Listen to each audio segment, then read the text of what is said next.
Good afternoon, everyone, and welcome to the June 7th, 2023 meeting of the Critical Area Commission. It is a beautiful day in the Critical Area, and it is good to be with you all. Also, hello. My name is Eric Fisher. I have the honor of serving as your chair for this meeting and going forward. Now, some big shoes to fill, and we'll touch more on that in just a moment. But I'm really excited to serve with you all. This is a very unique and special state and local partnership. I know of nothing else like it around the country, and I'll stand by that until someone tells me I'm wrong. And it's an effective partnership. You know, we're going to turn 40 next year, which is pretty exciting. And we've come a long way, restoring the bay, protecting habitats that matter to us as Marylanders. And we can look at ourselves and our own work and say that we've been a part of that. That's important, and we'll continue to be a big part of that moving forward. We also know we have a lot of work left to do. And we also know that certain areas of that work are becoming even more important than in the past. Climate change is a very real challenge. I look forward to working with this commission to integrate climate change, sea level rise, those kinds of challenges, even more as we move forward. We also know that historically we've struggled with issues of equity and environmental justice as a people, as a state, and this commission is no different. So I'm looking forward to working with you all to address those issues as well. The good news is that this room is full of talented, committed people, along with our state and local partners, along with the members of our community. So I'm excited to see what this commission achieves over the next few years. And we have some new folks in the room to help achieve that with. And I want to recognize our newest members now. Mayor Travis Marion of Rising Sun, welcome to the club. Mayor Todd Knock of Pocomoke City could not be with us today, but he is also joining the commission. Commissioner Larry Porter of Caroline County, welcome to you, Commissioner. Councilmember Lisa Radvian of Anne Arundel County, fresh off budget hearings from this morning. Thank you for making your way over. Ms. Christy Stevens, Cecil County, could not be here today, but we're welcoming her as well. And Councilmember Pat Young of Baltimore County could not be here today, but we look forward to having him join us as well. We also have some farewells. There are some folks on this committee who have completed their service, and while I personally have not worked with any of you all, deeply grateful for your service to the state of Maryland and to localities around the state over the past few years. We have some members who have completed their terms but continue to serve, and we appreciate that, including Commissioner Steve Parker, Commissioner Jim Lewis, Commissioner Steve Taylor, and Commissioner Jen Merritt. So appreciate their service. We have an additional set of commissioners who are finishing their terms this month, and that is Commissioner Charles Laird, Mayor Pat Mahoney, Commissioner Jeff Ferguson, Commissioner Mike Hewitt, Commissioner Sean Eames, and Commissioner Sue Greer, who could not join us today, but I did want to recognize Commissioner Greer's service as chair of one of our subcommittees over the years. Mayor Dawn Jacobs is finishing her public service as mayor, so she will be stepping down from the commission as well. And of course, want to extend a great amount of gratitude to former chairman Charles Deegan, who had a steady hand on this committee for 8 years. We're all deeply indebted to his service. The Bay is better because of the work that you all provided over the years, your dedication, your questions, your commitment. We thank you very much. With that, announce just a couple of minor changes to the agenda. We do have a revised agenda that's available on the table as you walked in. The Charles County program items were withdrawn at the request of the county. So those items did not come before the program subcommittee this morning. They will not be on this afternoon's agenda. And in addition, we will be moving the vote on the town of Perryville map extension to the beginning of the program portion of the agenda. Everything else is as was described previously. Ms. Charbonneau, do we have a quorum? Yes, we do have a quorum. Quorum is confirmed. Thank you very much. So with that, we will move to the approval of the March 2023 minutes. Hopefully there are some members here who were there. We hear a motion to approve. Is there a second? Thank you, Commissioner Hertz. Motion and seconded. Any changes, discussion on the minutes? Hearing none, all in favor? Aye. Opposed? Minutes are adopted. Thank you. We will move to the project agenda, and we will begin with Ms. Harris and the University of Maryland Center for Environmental Science, Chesapeake Analytics Collaborative Building. Hi, I'm pulling up my presentation, so just kidding. No worries.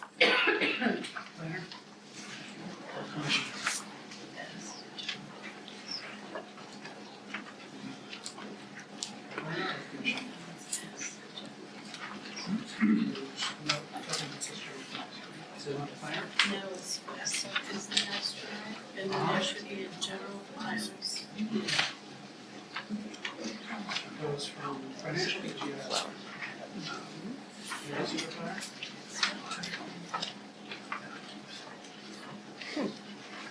So, we are having technical difficulties.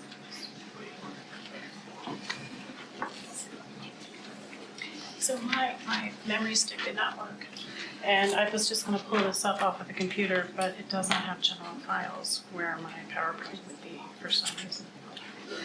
Sorry about this. We can skip the next one. Okay. All right, so while we figure out how to recover the presentation for this item, we're going to move to the second item on the project agenda, and that is Ms. Durant with the State of Maryland Historic Annapolis Bryce House renovations.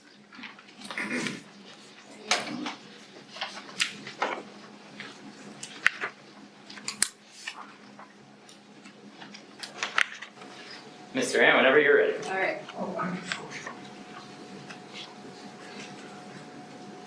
I'm just gonna hold it. Sorry. Good afternoon. My name is Kate Durant, and my project is the Bryce House. Doesn't want to open. Seems to be it. Kate, can you make sure that's switched on? It says it's on. Battery since I use this one. Okay. I can project if I need to. Very well.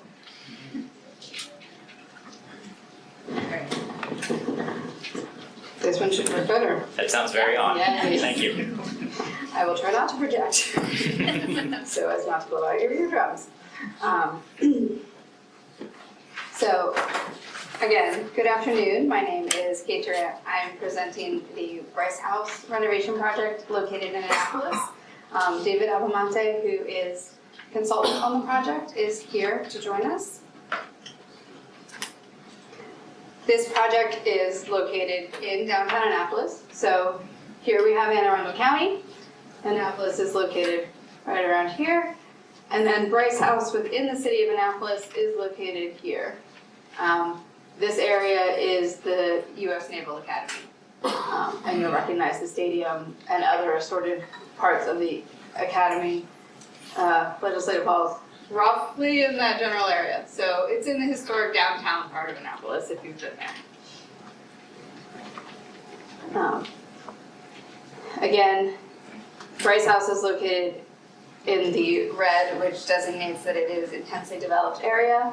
The purple designates the section of the Naval Academy that is within the critical area. So, right next door.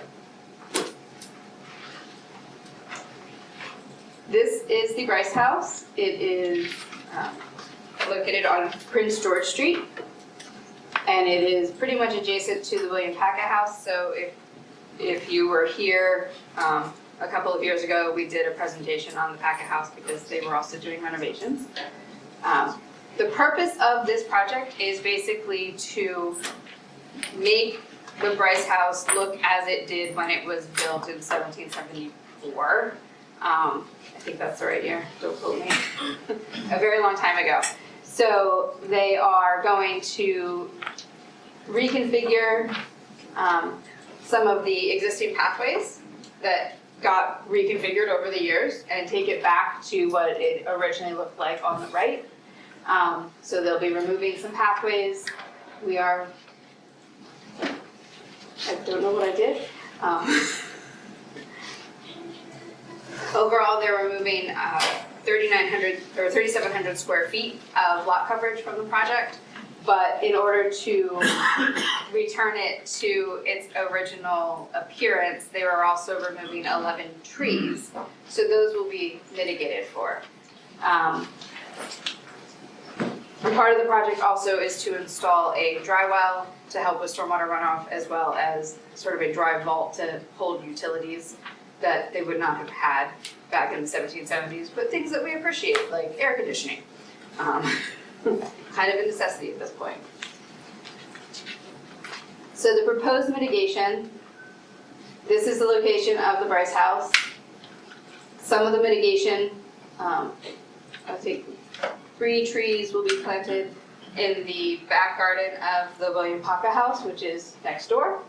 And then another 4 trees that are crabapples will be planted down at 18 Pinckney Street, which is just south of the Bryce House. It is a property that is operated by Historic Annapolis, which is the same group that operates Bryce House.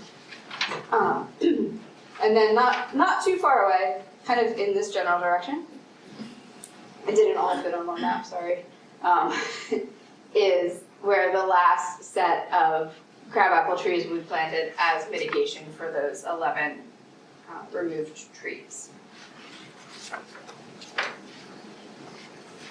The stormwater management and sediment erosion control plan were approved on August 15th of this year. DNR did not find any rare, threatened, or endangered species. With Maryland Historical Trust, this is a historic property, so they've been working with Historic Annapolis throughout this entire process. Bryce House is a National Historic Landmark, as well as a Maryland National Register property. MHT did not have any comments that were, well, actually their only comment was, we approve this project and are basically very happy that it's happening. So, nothing that would stop it. And there were no U.S. Fish and Wildlife Service listed endangered species, refuges, or fish hatcheries. Because it is a state project, we'll talk briefly about coastal resiliency. As you can see, outlined in orange is the Bryce House property. This map shows sea level rise up to 10 feet of sea level rise by 2050, and Bryce House is outside of that area. And then we also look at storm surge. The red line indicates a Category 4 hurricane storm surge, and Bryce House, again, outside of the storm surge area. It's about 600 feet inland and apparently built on the only hill in Annapolis. They were smart. Public notice was posted in the Capital Gazette on April 19th, and sign was posted outside of the property on the fence. We did not receive any comments. The consultant did not receive any comments, so I have nothing else to report at that. And that was my last slide, so. Great. Thank you, Ms. Durant. Are there any questions from commission members? Sarts? So I have a two-parter for you. On your slide that showed the mitigation sites, I noticed that there's arborvitae trees being indicated, but the report doesn't indicate arborvitae, so. This was an old map, it was what I had. Okay, They're not going to be arborvitae. so it's what is in the It's what's staff listed in the report? staff report. And then the second part is, are the mitigation locations outside of the sea level rise and storm surge areas for those tree plantings? Let's look. So the one is located approximately here, because that would be Pinckney Street. Packet House, the trees, depending on where they wind up in the garden of the Packet House, which has not fully been determined, maybe in a sea level rise issue. Packet House has some interesting drainage in their back garden, which is why it looks like there's basically a pond with sea level rise. And then the other location, I believe, is actually down around here. So that one would be within the Yeah, sea level rise I think area. the only comment that I would make would be if we have an anticipated future salt or similar salinity change in those areas, they may want to just factor that into their species selection. Just be mindful of it.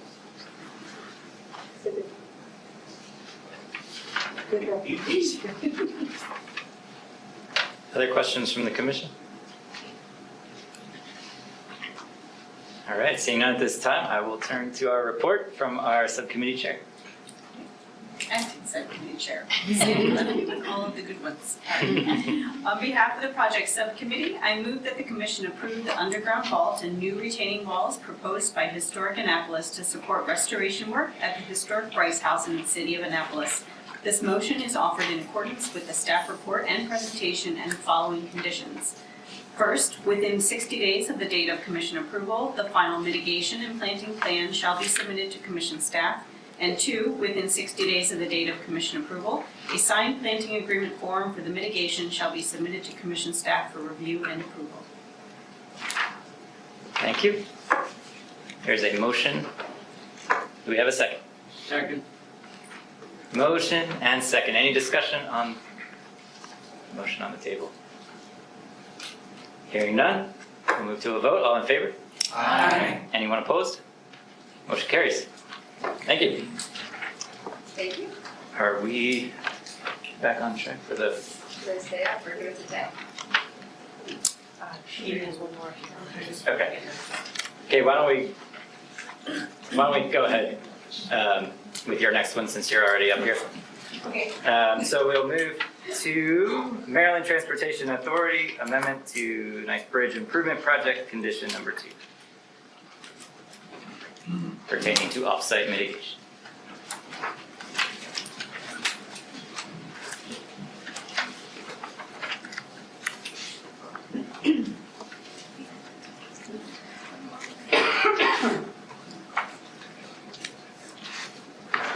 I'll try to get the coughing done before I load mine.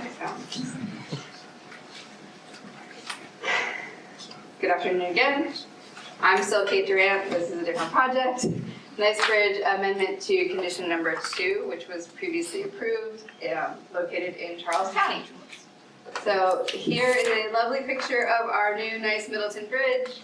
In the background, you can see the old pilings from the old bridge. They're in the process of being removed at some point in the future, depending on fishery restrictions and such. So, much safer, I believe. I have not crossed this one yet, but. A little bit of background for those of you who were not part of this process and who have not been here for the last 5 years. In August 2018, the Nice Bridge replacement project was approved by the commission with 5 conditions. In August of 2019, it came back with amendments to conditions number 2 and number 5. So condition number 2 was amended at that point in order to reflect the fact that they were struggling to find room on the project site to provide all of the mitigation required for the 10% pollution reduction.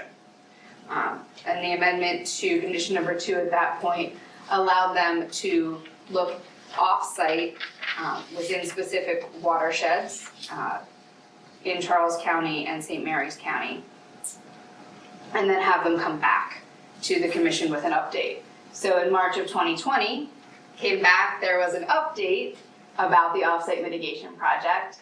They had finally located one, and they were in talks with the property owner at the time to secure everything they needed to make sure that they could go on to the property and do their evaluations and such.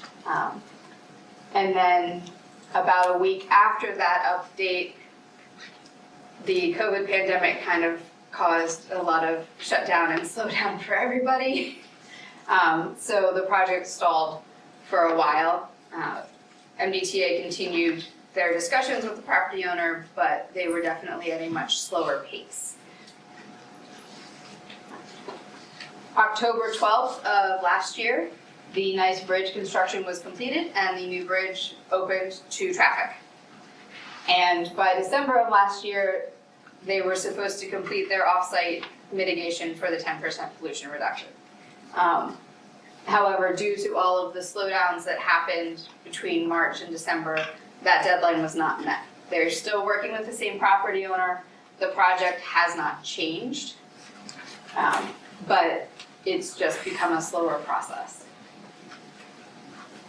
In summary, the total amount of mitigation required for the 10% pollution reduction is just under 29 pounds per year. A little over 9 pounds were provided on site, so a little over 19 pounds needed to be provided off-site. The off-site project was determined to be a stream restoration, which is more of an offset project. It provides benefits that are ecological in nature and also provides some stormwater benefits as well. And when you go through all the calculations, they needed 1,100 linear feet. I won't bore you with calculations. The project, however, is actually going to provide approximately 2,000 linear feet, so we're getting a little extra bump there. And it starts up here, there's a little tributary, and then there's a little tributary here, and it comes down this way. It runs through a culvert, and then continues on to this forested area. The goal of the project is to make this stream a little more natural in its look. Right now, the bank is eroding. It's not very structurally sound, so they'll be adding some curves to it to make it a little less straight line and ditch-like. But overall, it'll be a much better project. Sorry, my thumb slipped. The condition as it was amended in August of 2019 is here. It is also listed on page 1 of your staff report. Basically, it discusses, as mentioned earlier, that if MDTA is unable to meet its pollutant reduction requirements on site, they may go off-site, but they have to restrict where they're looking to Charles or St. Mary's County in the Lower Potomac or Prince George's County in the Washington Metro. And then that was where they also added that they would provide an update to the full commission by March 2020 and shall complete construction of acceptable stormwater management offsets by December 2022. MDTA is requesting an extension to finish construction by November 30th of 2024, with the possibility of a progress update to the full commission no later than March 2024 if necessary. The rest of the language in the top section has remained the same. And I do know that the project has been submitted to MDE and the Army Corps of Engineers for permits, so hopefully they'll be getting their JPA permit by the end of the year. It's a bigger project, so it can take a few months to get there.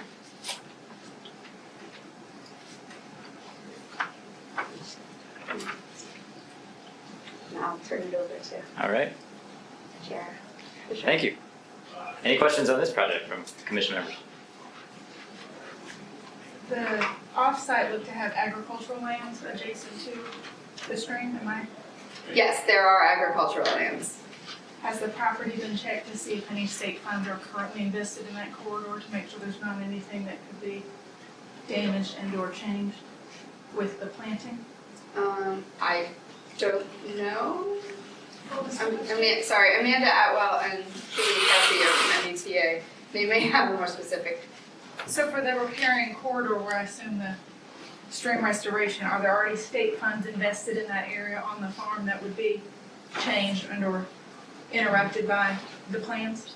Not to our knowledge. The owner of the property is with the Soil and Water Conservation District in Charles County. There's a staff person at the district? Yes. Okay. Yeah, so he may, I don't know, what agricultural, funds may have been, used in the past. MDTA is securing a really clear easement, so I would assume that they will be looking at the real estate. Thank you. Alicia, did you have a specific concern if we find out it's in prep or something like that? We would just ask you to consult with the department because it's very possible that if that contract is still valid, then those state funds are intended to be maintained in the practice. And we've seen some Okay. that overlaying that easement doesn't align all the time, so just be consulted in the conversation. Okay, did you guys get that? Thanks. Thank you, Commissioner Mulkey. Anyone else? All right, we'll move to the subcommittee report. All right. On behalf of the project subcommittee, I move that the commission approve the revisions to condition number 2 from the Critical Area Commission's August 2018 approval of the Nice Bridge Improvement Project by the Maryland Transportation Authority in accordance with the commission's staff report and presentation. Specifically, the revised condition number 2 extends the time for meeting the off-site stormwater offset construction to November 2024. Thank you. Do we have a second for the motion? Yes, sir. Second by Commissioner Palmer. Discussion. Hearing none. All in favor? Aye. Anyone opposed? Motion carries. Thank you. And Ms. Harris, are you ready to go? I hope so. All right, we'll give it another try. So we will move back up to the top of our agenda for the Chesapeake Analytics Collaborative Building for MUMCs.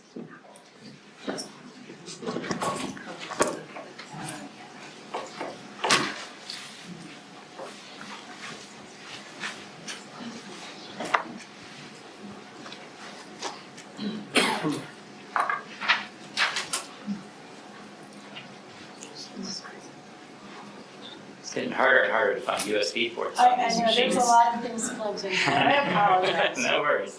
I think this one will work. Yeah. Gosh, sorry. All good.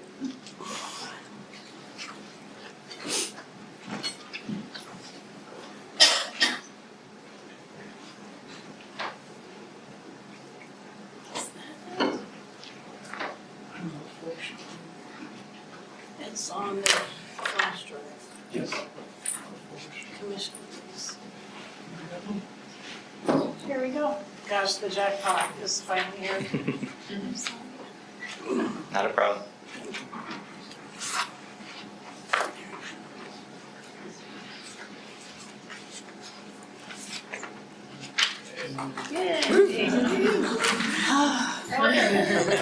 Oh my goodness. Okay, so I'm gonna start out with another big bang.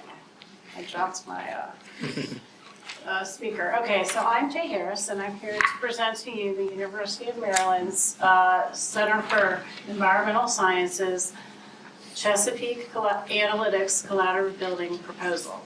Before I go ahead and do that, I'd just like to introduce Aaron Peel. He's project manager for the team. And then Dave over Bumsies, Tazia, sorry. All right, so the project's located in Calvert County on Solomon's Island. UMSIS was established in 1925. UMSIS can trace its origins back to the establishment of the Chesapeake Bay Biological Lab in 1925. And if this project's approved, it will contribute to the longstanding contribution of scientific analyses used to inform environmental policy for the Chesapeake Bay. So this project's being brought to you under COMAR 270205, and these regs are applied to this project because this is a state-sponsored agency's project on state-owned lands. This project's also being brought to you under 270206 for conditional approval. This project requires conditional approval because the lot coverage proposed on the resource conservation portion of the LOD exceeds the 15% lot coverage limit. So I will go into that in more detail later on in the presentation. So the limit of disturbance is 0.9 acres. Of that 0.9 acres, 0.72 acres is located on lands designated intensely developed area, and 0.1 acres is located on lands designated resource conservation area. So let's see. Whoops. Just making sure, okay. So here we have intensely developed area, and it's the area that I'm pointing to here. And in that area, there's an existing 1,626 square feet of impervious surface. And then in this area, which is the resource conservation area, the existing lot coverage is 6,752 square feet. And that comprises 40% of the lot. And that is why we're bringing this to you for conditional approval, but again, I'll discuss that later. Again, the allowable lot coverage limit is 15% on RCA. Existing plantings on site comprise of 22 native bushes and trees, and they're mainly landscaping plantings. And then the buffer is designated modified buffer area. And for those of you that are not familiar with the modified buffer area, a modified buffer area has flexible development provisions that apply to it compared to the 100-foot buffer. So modified buffer area, you're allowed to impact the 100-foot buffer generally, but you cannot impact the 25-foot setback. And if you do impact the 100-foot buffer, there is no variance required and the mitigation is 2-to-1. But in the 100-foot buffer, generally, if you impact it, you have to get the variance and mitigation is 3-to-1.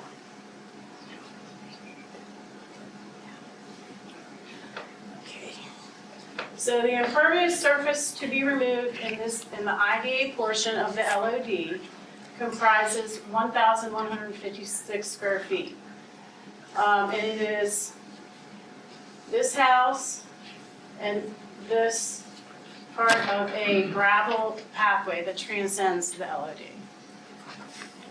In the resource conservation area portion of the LOD, UMSIS is removing 4,075 square feet that comprises a parking lot and part of the gravel pathway that transcends the LOD.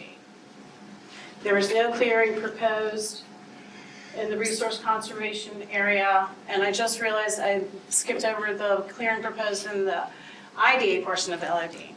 So in the IDA portion of the LOD, clearing is 3,659 square feet, of which 450 square feet is located in the buffer modification area, which is the clearing's is going to occur around there. Okay, so here we get to the proposed activities. So the collaborative research building is shaded brown. It's located here. We have a parking lot, sidewalk, a little sidewalk here. And then down here, we have a grass swale that is tying into an outlet that goes directly into the bay. Now, our stormwater management guideline manual allows for grass swales and MBA and modified buffer area in this instance, so it is permitted. So the permit, let's see. So the total proposed gross impervious surface in the IDA is 12,119 square feet, and the total permanent disturbance in the IDA is 0.3 acres. And in the resource conservation portion of the LOD, the total proposed gross lot coverage is 7,636 square feet, and that's 45% of that lot coverage is 45% of the parcel. And the permanent disturbance is 0.02 acres altogether. Okay, so this slide discusses the mitigation for the intensely developed area portion of the project only. We'll get into the mitigation for the RCA portion of the project later on in the slides. But in the modified buffer area, the permanent disturbance resulting from the grass swale requires 2-to-1 mitigation.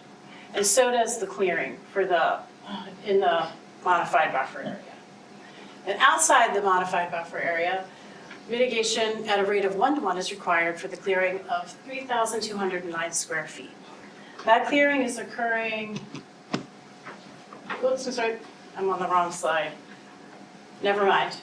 The total required mitigation is 4,279 square feet, and the total proposed mitigation is 4,800 square feet. And UMSI is proposing to plant 24 2-inch caliber trees on site to meet that mitigation. It exceeds the required mitigation by 521 square feet. And that is going to be used towards offsetting the overage of the lot coverage on the RCA portion of the LOD. So UMSI's is meeting its 10% phosphorus reduction, which the requirement's 0.72 pounds of phosphorus annually. They're meeting it by installing bioretention here, facility here, and it's going to achieve 1.05 pounds of phosphorus reduction annually. And that exceeds the requirement by 0.33 pounds of phosphorus annually. Some other agency reviews for this project, the Department of Natural Resources Wildlife Heritage Service made a determination on August 8th, 2022, that there were no impacts to rare, threatened, and endangered species or species in need of conservation. And on September 7th, 2022, the Maryland Historical Trust made a determination that there are no impacts to archaeological or historical resources on site. And then on May 8th of 2023, Maryland Department of Environment approved the stormwater and the sediment and erosion control plans for the project.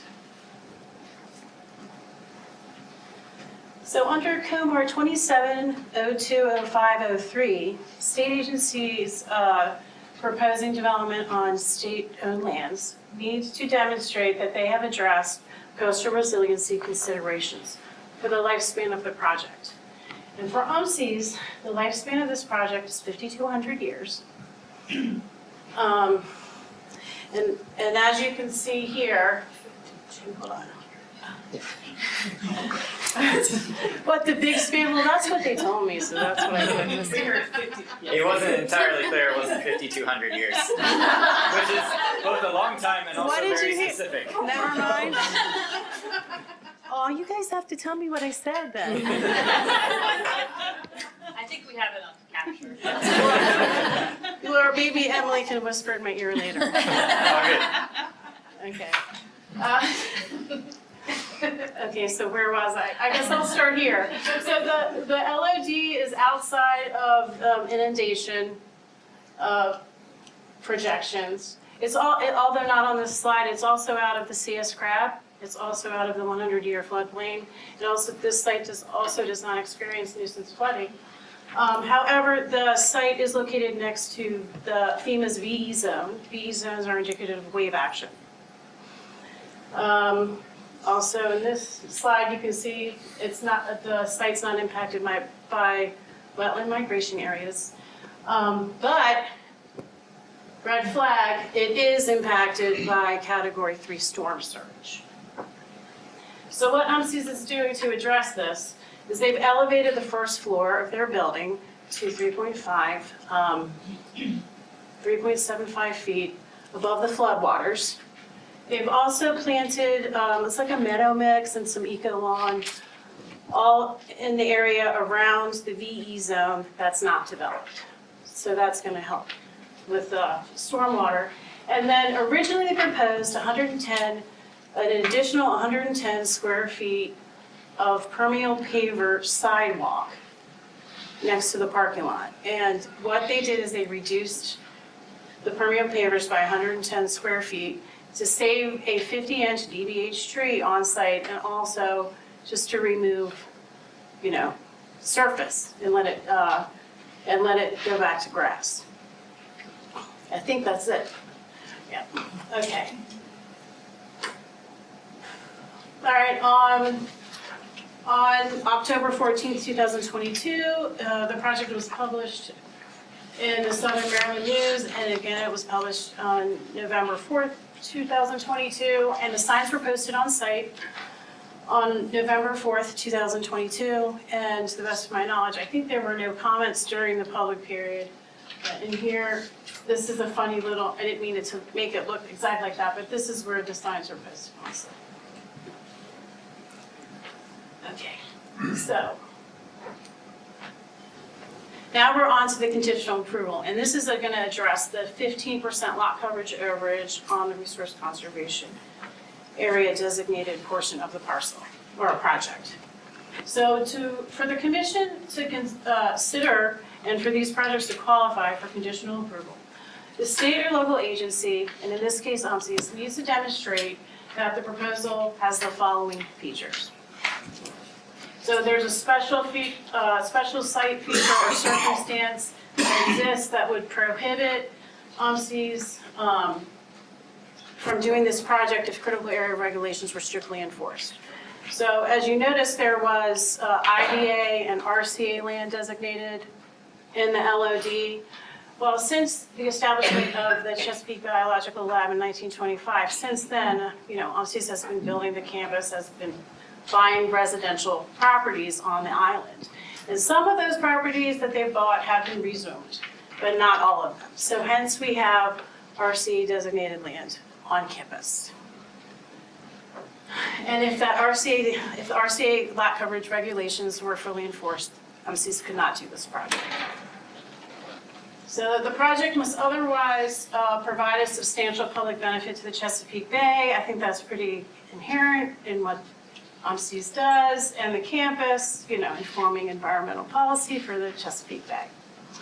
And then the proposal should be in conformance with all applicable critical area law regulations. So basically it is, except for the RCA lot coverage overage.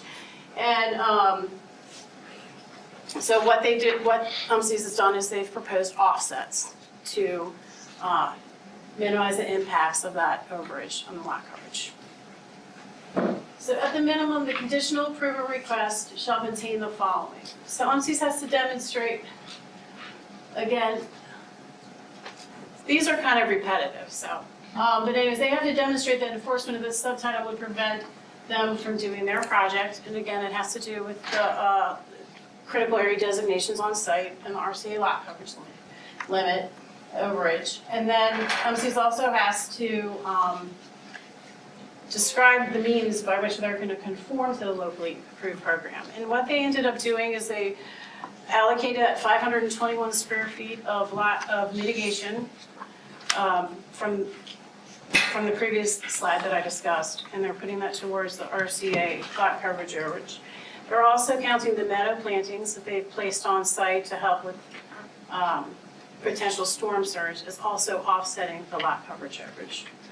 And they are also using the reduction in the permeable pavers used for the sidewalk, the 110 square feet permeable paver reduction. So altogether, all these things are helping offset the RCA lot coverage overage. Okay, so then what you all need to consider these things as well The extent to which the proposal complies with the relevant chapters of the subtitle. The adequacy of the proposed required mitigation measures that cannot be met on site. This does not apply to this project. All measures are met on site. And the extent to which the proposal, including any mitigation measures, provides substantial public benefits to the overall critical area program. So does anyone have questions about the conditional approval?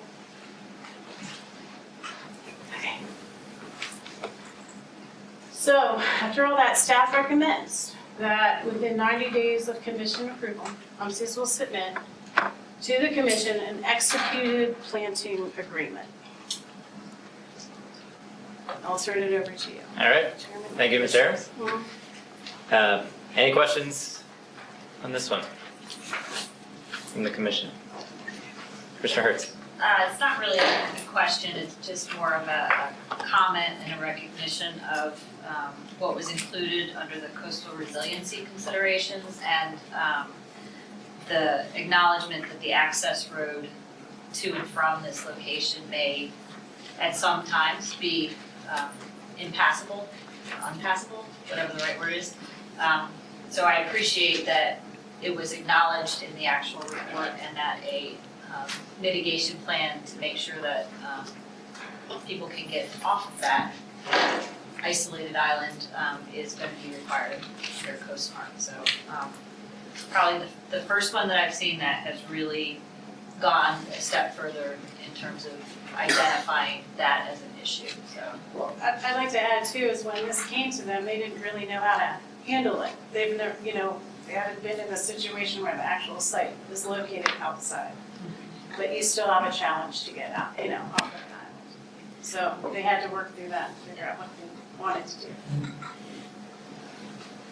Great, positive example. Any other questions, comments? I'll go. Did you have somebody else? No. I'm good, so go. We need a report from the subcommittee. And then, Are you acknowledging me to make a comment? if you would like to make a comment, absolutely. I would, okay, thank you. I just want to say it's an exciting project for Coward County and thank everybody that put their hard work into it. That's it. All right. Subcommittee report. All right. On behalf of the project subcommittee, I move that the commission approve the University of Maryland Center for Environmental Science Chesapeake Analytics Collaborative Building located at the Chesapeake Biological Laboratory campus in Solomons Island. This motion is offered in accordance with the staff report and presentation and the following condition. Within 90 days of commission approval, UMSIS will submit to the commission the executed planting agreement. As required by Code of Maryland regulations, this motion is based on the following considerations. 1, except for the lot coverage in excess of 15% on the portion of the project within the RCA, the project is otherwise in conformance with state regulations for development in the critical area. 2, in addition to meeting all applicable mitigation requirements for the site, including planting mitigation for the buffer management area and installation of several stormwater best management practices, including pervious pavers, bioretention facilities, and grass swales to meet the critical area stormwater requirement, UMSIS proposes to plant a meadow and eco-lawn that are otherwise not required. The meadow and lawn will require less maintenance, herbicides, and pesticides than traditional lawn areas.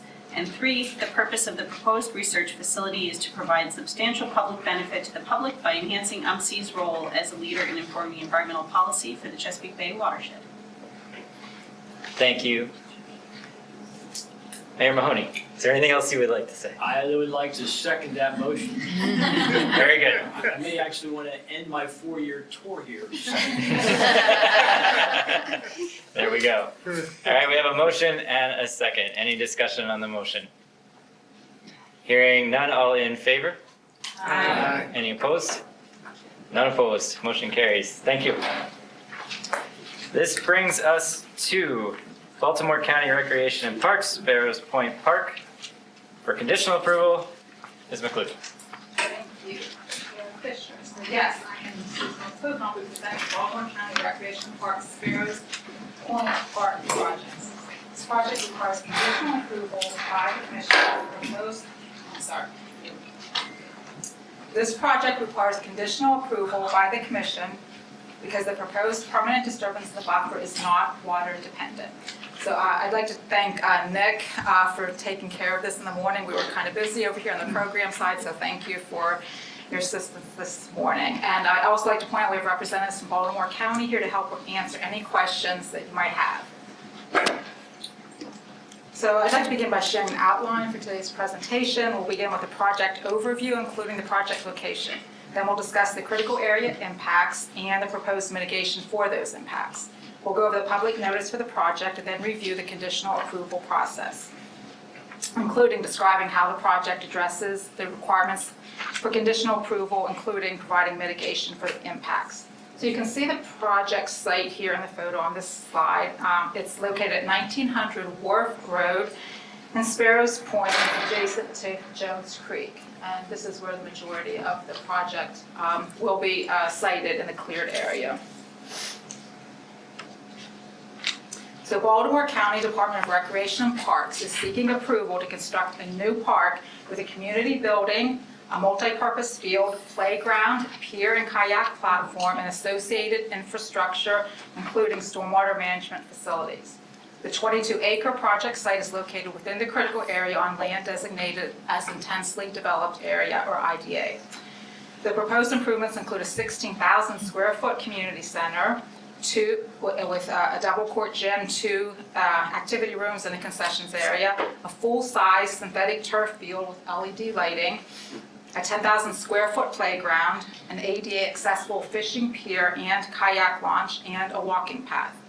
The project requires conditional approval under COMAR 270206 by the Commission due to the permanent buffer disturbance that is not water dependent.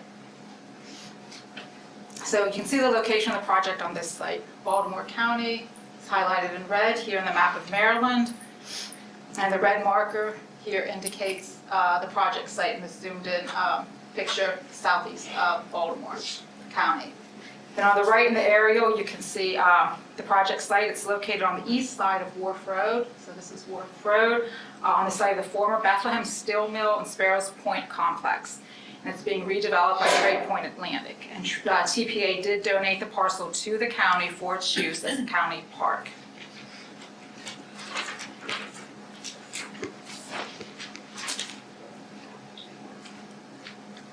So here, here's the site plan for the project, and as we noted earlier, the proposed improvements include the community center, which is right here, the full-size synthetic athletic field with synthetic turf. Here's the playground area, and then there's a pathway all around the park. There's also the fishing pier, the ADA accessible fishing pier and kayak launch here. And you can also see the stormwater management facilities in this picture. There's submerged gravel wetlands, there's this perimeter sand filter here, and there's also non-rooftop disconnect around on the walking path. The project site is enrolled in the Maryland Department of the Environment Voluntary Cleanup Program, or VCP. The goal of the VCP is to streamline the cleanup process while ensuring compliance with existing environmental regulations. The project site has an approved response and development work plan to contain contamination within the site. Contamination on site is due to its past use as part of the larger Sparrows Point Bethlehem Steel site and rail yard. A cap is required for the site to be used by the public. So as noted earlier, the project will disturb the critical area buffer. Permanent buffer disturbance is about 4,000 square feet and temporary buffer disturbance is 2.41 acres. The county is providing a total of 2.81 acres of buffer mitigation, both on-site and off-site. Forest clearing outside the buffer is about 3 acres. Project will impact tidal and non-tidal wetlands. MDE issued a tidal wetlands license on July 12, 2021.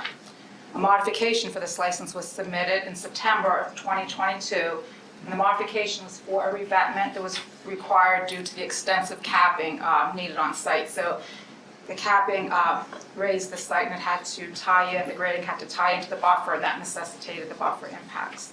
The modification is currently under review by MDE, and authorization is expected by sometime this month. The non-tidal wetland approval is also pending the finalization of the mitigation bank purchase. they have to purchase about 4,000 square feet of non-tidal wetland mitigation from the bank, and that's undergoing final review. And that is progressing based on correspondence with both MDE and county staff. The project is located within the IDA, and therefore it must meet the critical area 10% phosphorus reduction requirement, which is 9.16 pounds of phosphorus per year. The county proposes to meet this requirement with the 2 submerged gravel wetlands, the perimeter sand filter, and the non-rooftop disconnection with areas of the walkway. These BMPs will provide a little over 10 pounds of phosphorus reduction per year, which exceeds the critical area 10% requirement for this project.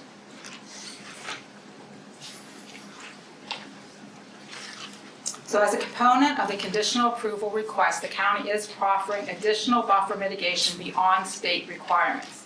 State regulations require 3-to-1 mitigation for permanent buffer disturbance and 2-to-1 mitigation for riparian access in the buffer. Mitigation will be provided at the 3-to-1 ratio for permanent disturbance and 2-to-1 for riparian access. In addition, 1-to-1 mitigation will be provided for the temporary buffer disturbance. Proposed forest clearing outside the buffer will also be mitigated at a 1-to-1 ratio. This brings the total mitigation requirement to 5.74 acres. And this will be planted both on-site and off-site. So the proposed on-site planting shown on this slide will provide a little over 3 acres of mitigation. So the green, this is the forest clearing here shown in green, and then it's a little difficult to see, but all the cross-hatching here is all the areas of the buffer that will be planted on-site. So this is the proposed off-site mitigation, and 2.72 acres will be planted on this slide. It will be planted on a county-owned parcel that is located within the RCA and adjacent to existing forest. So you can see this is the aerial on the right-hand side here, and the planting will take place right here. So it's adjacent to existing forest, and is also located within the RCA, the critical area RCA. So regarding state agency reviews, the erosion and sediment control plan was approved by MDE in March of this year, and MDE approval of the SC plan was required because the site is enrolled in the voluntary cleanup program. The stormwater management plan is pending approval by the county. As noted earlier, MDE issued the tidal wetlands license in 2021, and the modification is currently under review and expected soon. And the review will be completed soon. The MDE non-tidal wetland approval is pending the finalization of the mitigation bank purchase. DNR reviewed the site, and there are no state or federal records for rare, threatened, or endangered species.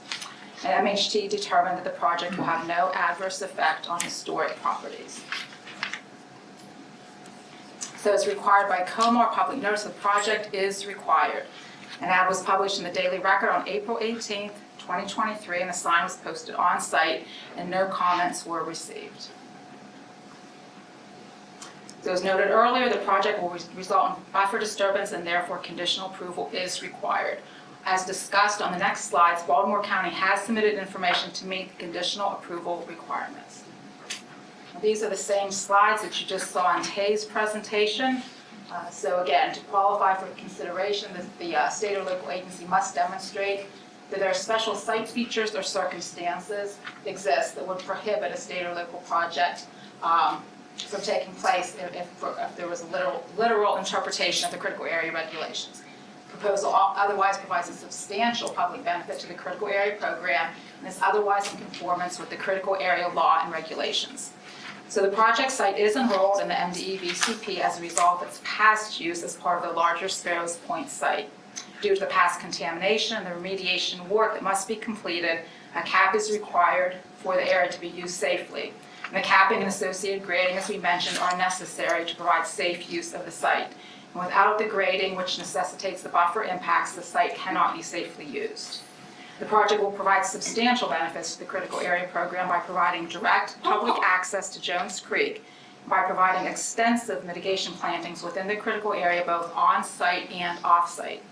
The ADA accessible fishing pier and kayak launch will provide direct water access, which is a priority for Baltimore County since there are limited public water access points in the area.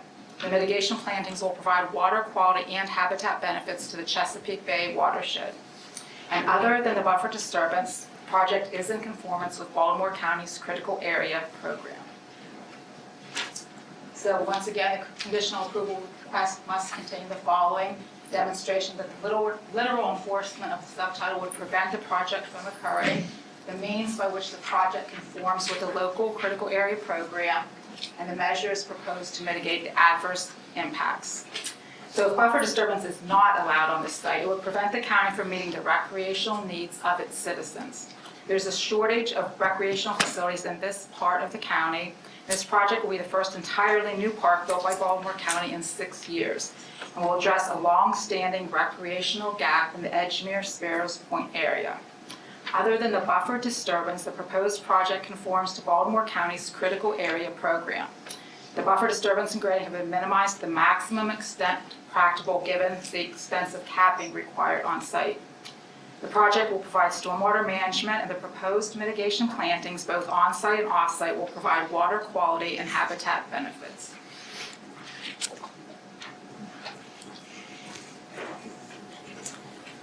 So the commission shall approve, deny, or request modifications to a conditional approval request based on the following factors: the extent to which the proposal complies with the relevant chapters of this subtitle, the adequacy of the proposed required mitigation measures to address the requirements of the subtitle that cannot be met by the project, the extent to which the proposal, including any mitigation measures, provides substantial public benefits to the overall critical area program. With that, I will turn it back over to Chair Fisher. Thank you, Ms. McLeod. Thank you. Any questions? Start with Commissioner Rabia. Thank you. I'm new here, so hopefully this is a helpful question. But I'm curious if you consider natural turf instead of artificial turf for this project, since it's right on the water. Could address that to the county?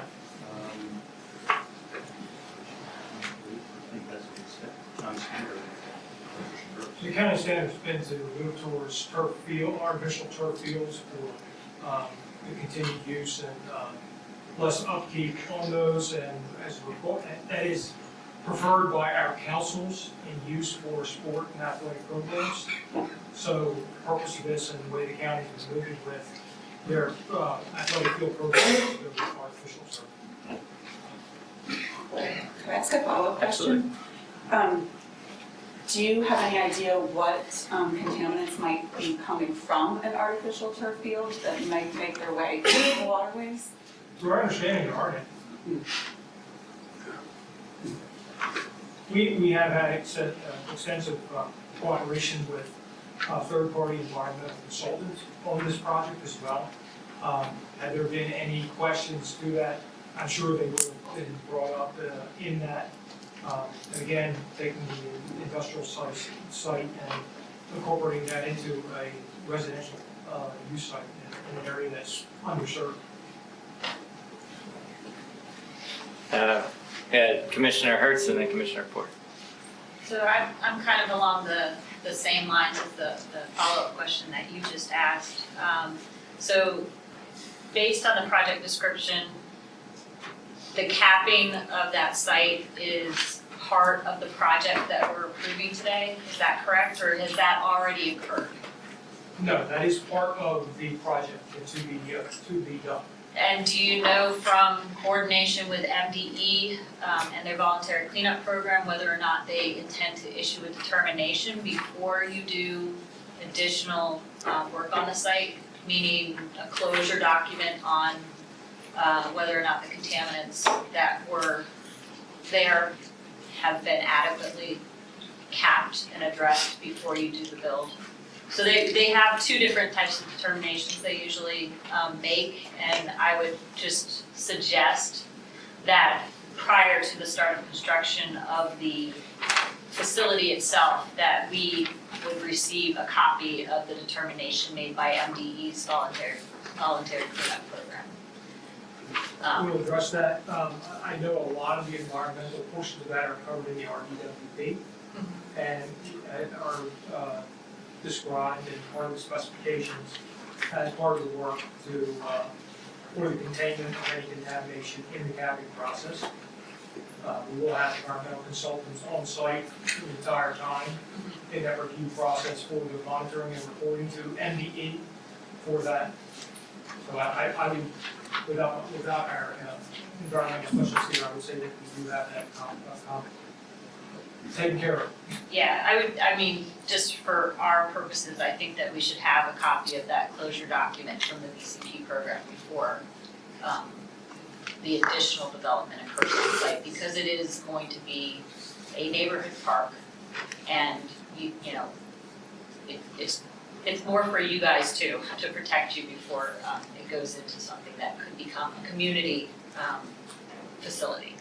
It's just my recommendation. Thank you, Commissioner. Commissioner Ford? I was just gonna go back to, I know that all the bills that were introduced this year, I lost track of all of them. There was legislation in there about artificial turf and some concerns about that. I would just suggest they follow up for their protection as well. Great. Thank you. Other questions? All right, Commissioner McCall, to the subcommittee report. And Sandy's, do that correct.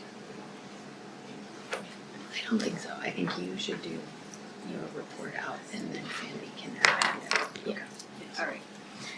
So on behalf of the project subcommittee, I move that the commission approve the development of Sparrows Point Park by the Baltimore County Department of Recreation and Parks located at 1900 Wharf Road in Sparrows Point, Maryland. This motion is offered in accordance with the staff report and presentation and the following conditions. 1, prior to the start of construction or 60 days, whichever comes first, the county shall submit the final stormwater management plan approval to Critical Area Commission staff. And 2, prior to the start of construction or 60 days, whichever comes first, the county shall submit the final MDE authorizations for impacts to both tidal and non-tidal wetlands. As required by Code of Maryland regulations, this motion is based on the following considerations. 1, the site is a former industrial site which will be transformed into a public park, providing needed water access and amenities to the surrounding community.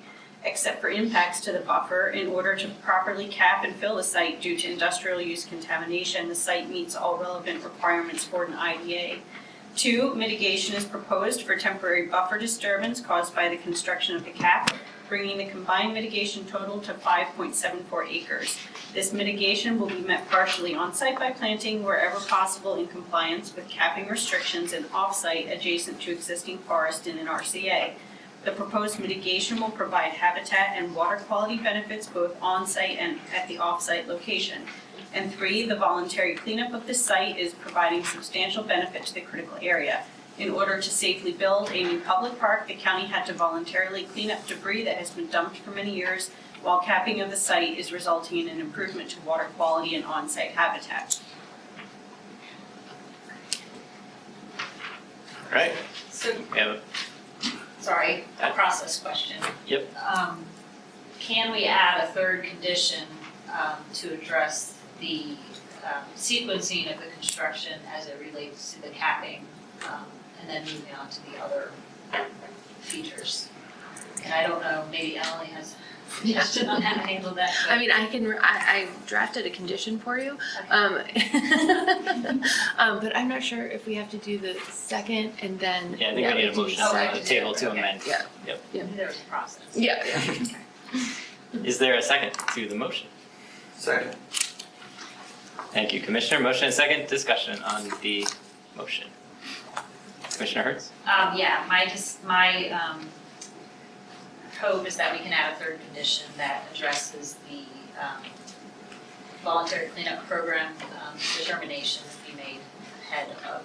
So they can do the construction part, which is the capping of it, but I think that we should add a condition that addresses our need to have MDE's assurance that they're okay with moving to the next step of construction.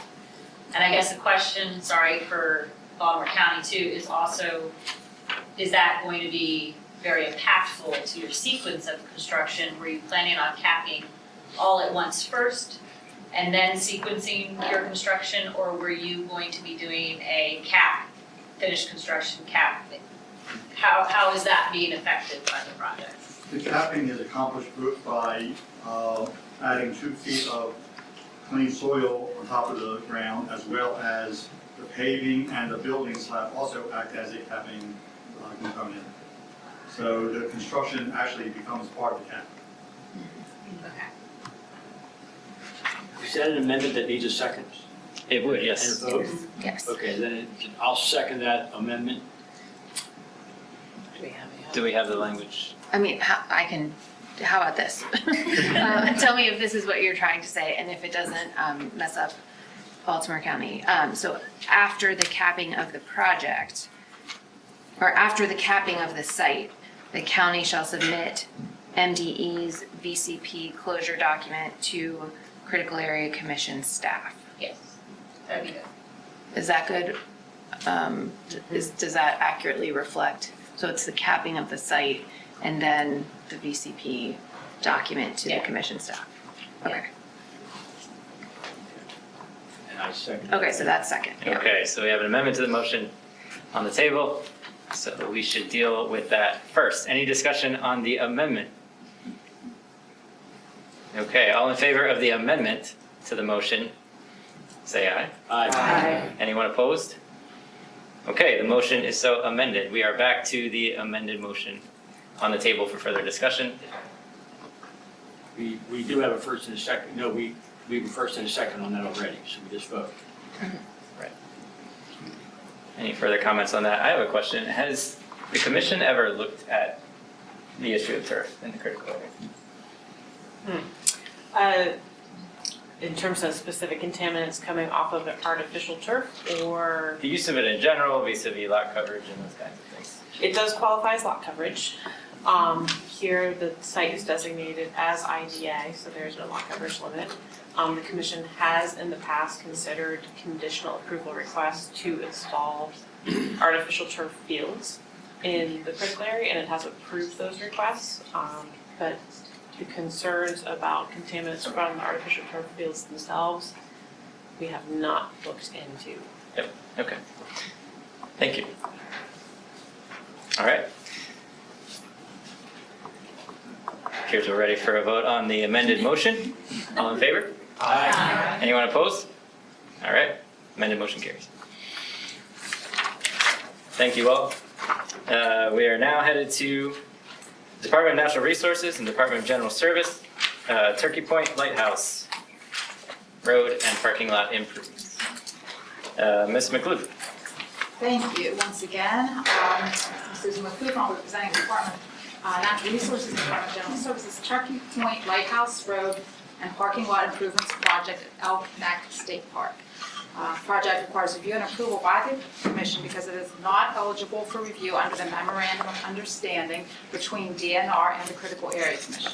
The project also requires conditional approval by the Commission because the proposed permanent disturbance in the buffer is not water dependent. And once again, I'd like to thank Charlotte for handling this morning while we were a little busy. I'd also like to introduce Leanne Chandler, Chief of Planning for Maryland Park Service. She's here to answer any questions you may have. So once again, we'll have a project overview and we'll discuss the critical area impacts and the proposed mitigation for those impacts. We'll go over the state agency reviews, the climate resiliency assessment, and public notice. Then we'll review again the conditional approval process and describe how the project addresses the requirements for conditional approval, including the mitigation for critical area impacts. So you can see the Turkey Point Lighthouse in the photo on this slide. You can also see the steep slopes here surrounding the lighthouse site. These eroding cliffs have created hazardous conditions along a portion of the existing access road. Therefore, this project proposes to relocate this section of the road further inland away from the eroding cliffs. So Maryland DNR Engineering and Construction and the Department of General Services are seeking approval to construct improvements at Turkey Point Lighthouse and Elk Neck State Park in Cecil County. Proposed improvements include realignment of an existing trail away from an eroding cliff, improvements to the existing entrance and removal of the existing gravel parking lot, construction of a new asphalt parking lot, improvements to the remaining length of gravel trail leading directly to the Turkey Point Lighthouse, improvements at the lighthouse to address ADA accessibility, installation of stormwater management facilities, and restoration of the existing gravel trail. And the project, once again, requires conditional approval by the Commission due to the permanent buffer disturbance that is not water dependent. So you can see the location of the project in this, on this slide. Cecil County is shown in red in the map of Maryland, and a map of Elk Neck State Park can be seen in the lower left-hand corner. So the Turkey Point Lighthouse is right here, and then this is the Rogues Harbor parking lot site where off-site stormwater management will be provided. So it's considered off-site from the lighthouse itself, but it's still within Elk Neck State Park. So zooming in a bit more in the aerial imagery on the right, you can actually see the existing access road. So here's like the entrance to the park, and then the existing road is right here, right along the steep cliffs. It goes inland here. This is where the new parking lot will be, and it goes onto the lighthouse here. You can also see the existing parking lot at Rogues Harbor. So this is the Rogues Harbor site. This is the existing parking lot. A portion of this parking lot will be removed, and a bioretention facility will be installed to treat currently untreated runoff from the remaining parking lot. So Turkey Point Lighthouse is located, as we said, within Elk Neck State Park and is situated atop a 100-foot bluff with views of the Elk and Northeast Rivers and the upper Chesapeake Bay. The lighthouse was built in 1833, and a brass oil lamp in the tower guided ship's captains as they made their way up the Chesapeake Bay. The existing access route to the lighthouse, a narrow dirt and gravel trail, is located along the western ridge of the peninsula adjacent to an eroding cliff and must be relocated due to safety concerns. Park visitors are not permitted to drive on the existing access route due to the hazardous conditions. The new access road and parking lot and improvements at the lighthouse site, including the addition of ADA-compliant parking, will ensure accessibility to all visitors. Stormwater management is proposed both on-site and off-site. The existing trail will be restored and revegetated. The 7-acre project site is located entirely within the critical area on land designated as resource conservation area. And again, you can see the eroding cliffs here. And this is the entrance right here. And this is kind of the beginning of the access road. The steep cliffs are right here along the edge. So we'll see more detail on the next slide, but this slide just gives you an overview of the proposed improvements. So the improvements do include a new entrance with a turnaround, improved drainage, and landscaping. The portion of the existing access trail near the cliffs will be moved further inland, and a new parking lot with stormwater management and landscaping will be constructed. Improvements, including spot elevation corrections, will be made to the remaining section of the gravel trail from the new parking lot to the Turkey Point Lighthouse. And at the lighthouse itself, 2 ADA accessible parking spaces will be provided, which will be connected to the lighthouse via an accessible walkway, and a portion of the existing sidewalk near the cliff will be removed. So again, here's the entrance, the existing access road, and it's going to be moved further inland in this alignment. This is the new parking area, which will be built in this cleared area within the forest.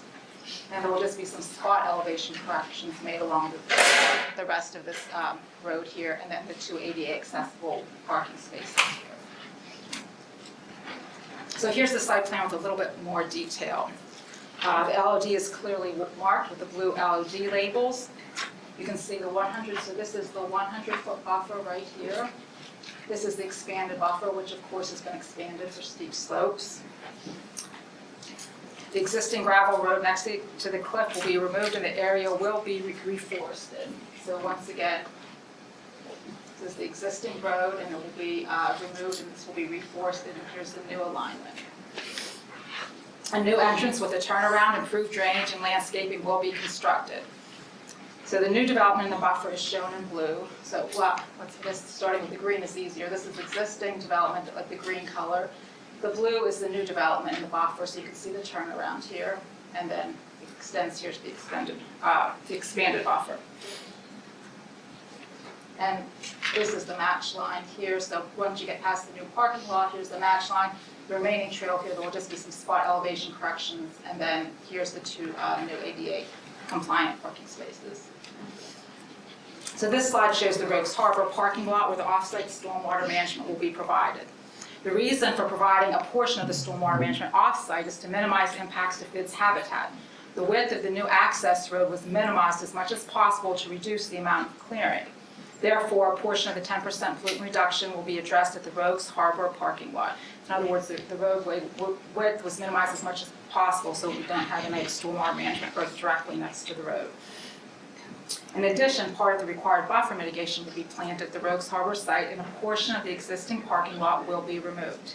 So lot coverage to be removed at Rogues Harbor is about 18,000 square feet, and reforestation in the buffer is almost 28,000 square feet. A bioretention facility will be installed adjacent to the parking lot, and this facility will provide water quality treatment to currently untreated impervious surface. So the green is where the lot coverage will be removed. You can see that a new bioretention facility will be installed there. There's a little extra buffer disturbance here, and then this bioretention will treat the runoff from the remaining parking lot, which is currently untreated. And once again, you can see the 100-foot buffer here, and then the expanded buffer for steep slopes. So the details regarding the proposed impacts and mitigation can be found on pages 2 to 4 of your staff report, and they're shown on this slide.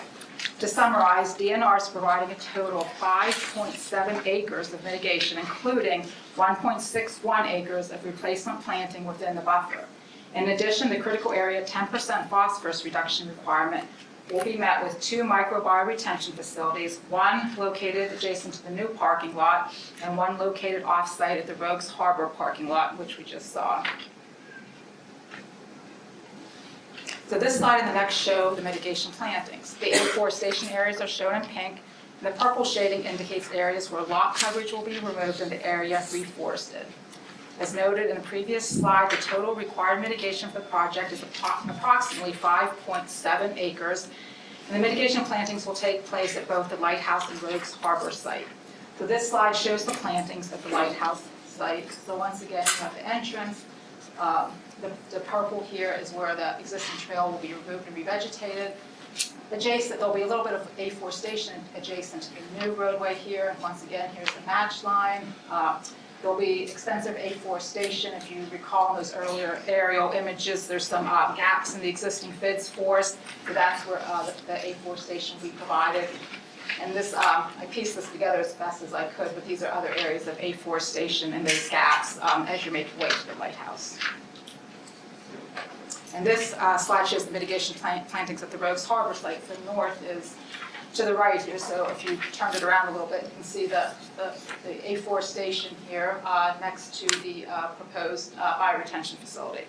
In addition to the tree planting, which is shown in pink here, the bioretention facility itself will be planted with a bioretention native mix, including swamp milkweed, white turtlehead, seaside goldenrod, and other native mixes. The area directly adjacent to the facility will be planted with an upland native mix. And these same native mixes will also be used to plant the bioretention facility adjacent to the new parking lot as shown on the previous slide. So regarding state agency review, stormwater management and erosion and sediment control were approved by MDE in January of this year. There are no impacts to tidal or non-tidal wetlands, non-tidal wetland buffer and/or waterways proposed. DNR Wildlife and Heritage Service confirms that there are no official records of any state or federal listed candidate, proposed, or rare plant or animal species. The letter did note that the forested habitat on site is FIDS habitat and provided guidelines to minimize impacts to FIDS habitat, including minimizing FIDS interior clearing and forest isolation and maintaining forest canopy coverage over the roads. To minimize disturbance to FIDS habitat, clearing has been concentrated to the perimeter of the forest as much as possible. In addition, DNR will ensure continued canopy closure over the road, and required tree removal will be coordinated to avoid disturbance during the FIDS breeding season, which is April 1st to August 31st. And MHT determined that the project will have no adverse effect on historic properties. So as you know, state agencies who are proposing development activities on state-owned lands must demonstrate that the agency has considered the likelihood of inundation by sea level rise over the course of the design life of the project, and to demonstrate that the development identifies and incorporates climate resilient practices in order to avoid or minimize environmental or structural damage associated with a coastal hazard, an extreme weather event, sea level rise, and other coastal impacts. DNR completed a coastal resiliency analysis for this project. And based on this analysis, the entirety of the project site is located outside of vulnerable areas. The red areas are pointing to the Rogues Harbor site, And you can see the existing access road right here, next to the cliff. The existing access road is located at an elevation ranging from about 50 to 100 feet above sea level, and the Rogues Harbor site sits at an elevation of about 30 feet above sea level. Accordingly, neither site is at risk due to sea level rise. The proposed new road and parking lot are not located within the 100-year or 500-year floodplains, and there are no mapped wetland adaptation areas on site. In addition, the project is located beyond the projected storm surge of Category 1 through 4 hurricanes. So as required by COMAR 2703-0103, public notice is required. An ad was published in the Cecil Whig on March 10th, and a sign was posted on the site, and no comments were received. In addition, a public meeting was held on March 20th of this year at the Nature Center at the Elk Neck State Park Campground. 8 people attended the public meeting. The questions and concerns presented at the meeting were related to truck traffic, traffic calming, and the need to post signs to notify the public that the road to the lighthouse would be temporarily closed during construction. In response to a question regarding balancing the needs to provide additional access and protecting site aesthetics, MPS staff explained that the project had undergone multiple revisions and that the road width and number of parking spaces had been reduced from the original plan. One citizen proposed including a bike rack, and MPS staff indicated that they would accommodate the request by installing a bike rack in one of the proposed parking spaces. So once again, the project will result in buffer disturbance, and therefore conditional approval by the commission is required. And as discussed on the next slides, DNR has submitted information to meet the conditional approval requirements. So this slide should be familiar by now for the third time. To qualify for consideration, the state or local agency must demonstrate the proposal has the following features. So I'm not going to read them again. They're familiar by this time. The existing topography makes it impossible to avoid buffer disturbance. The existing trail is located within the buffer adjacent to a steep cliff. Buffer disturbance has been minimized to the maximum extent possible while still achieving the project goals of addressing safety concerns by relocating the access road further inland away from the cliff and providing access to all visitors to the lighthouse. The proposed mitigation plantings will provide water quality and habitat benefits at both the Turkey Point Lighthouse and the Rogues Harbor sites. Reforestation of the existing access trail will reduce erosion within the buffer near the cliff. And in addition, the stormwater management of untreated runoff will be provided at the Rogues Harbor parking lot site. And other than the buffer disturbance, the project conforms to the critical area law and regulations. And also at a minimum, the conditional approval request shall contain the following. And again, this is listed on the slide, and I will explain how the project meets these requirements. If buffer disturbance is not allowed on this site, it would prevent DNR from meeting ADA requirements for accessibility at the Turkey Point Lighthouse. Additionally, all visitors would remain at risk as the steep cliffs adjacent to the existing trail continue to erode. Other than buffer disturbance, the proposed project conforms to the criteria in COMAR 270205. Buffer disturbance and grading have been minimized to the maximum extent practicable. The project will provide stormwater management where none currently exist at the Rogues Harbor site, and the proposed mitigation plantings, including reforestation of the existing trail adjacent to the cliff, will provide water quality and habitat benefits. Mitigation will be provided at a 3-to-1 ratio for new buffer disturbance, a 2-to-1 ratio for construction access, a 1-to-1 ratio for redevelopment, and an additional 1-to-1 ratio for canopy removal, for a total of 5.7 acres of FIDS mitigation. The existing trail within the buffer will be reforested, which will stabilize the adjacent slope and reduce runoff. In addition, lot coverage will be removed at Rogues Harbor, and the proposed bioretention facility will treat currently untreated runoff, thereby providing water quality and habitat benefits in keeping with the intent of the critical area law. So finally, the commission shall approve, deny, or request modifications to a conditional approval, or request modifications to a conditional approval request based on the following factors: the extent to which the proposal complies with the relevant chapters of this subtitle, The adequacy of the proposed required mitigation measures to address the requirements of the subtitle that cannot be met by the project, the extent to which the proposal, including any mitigation measures, provides substantial public benefits to the overall critical area program. And with that, I'll turn it back over to Chair Fisher. Thank you, Ms. McCluth. All right. Questions on this project? All right, seeing none. To the subcommittee. On behalf of the project subcommittee, I move that the commission approve the relocated parking lot and access road improvements to Turkey Point Lighthouse by Maryland Department of Natural Resources at Elk Nick State Park in Cecil County. This motion is offered in accordance with the staff report and presentation. As required by Code of Maryland regulations, this motion is based on the following considerations. 1, other than disturbance to the critical area buffer, the proposed project meets the relevant standards for development in an RCA and within forest interior dwelling species habitat. Impacts to the buffer have been minimized as much as possible while still meeting accessibility requirements and improving on-site safety concerns due to the nearby cliffs.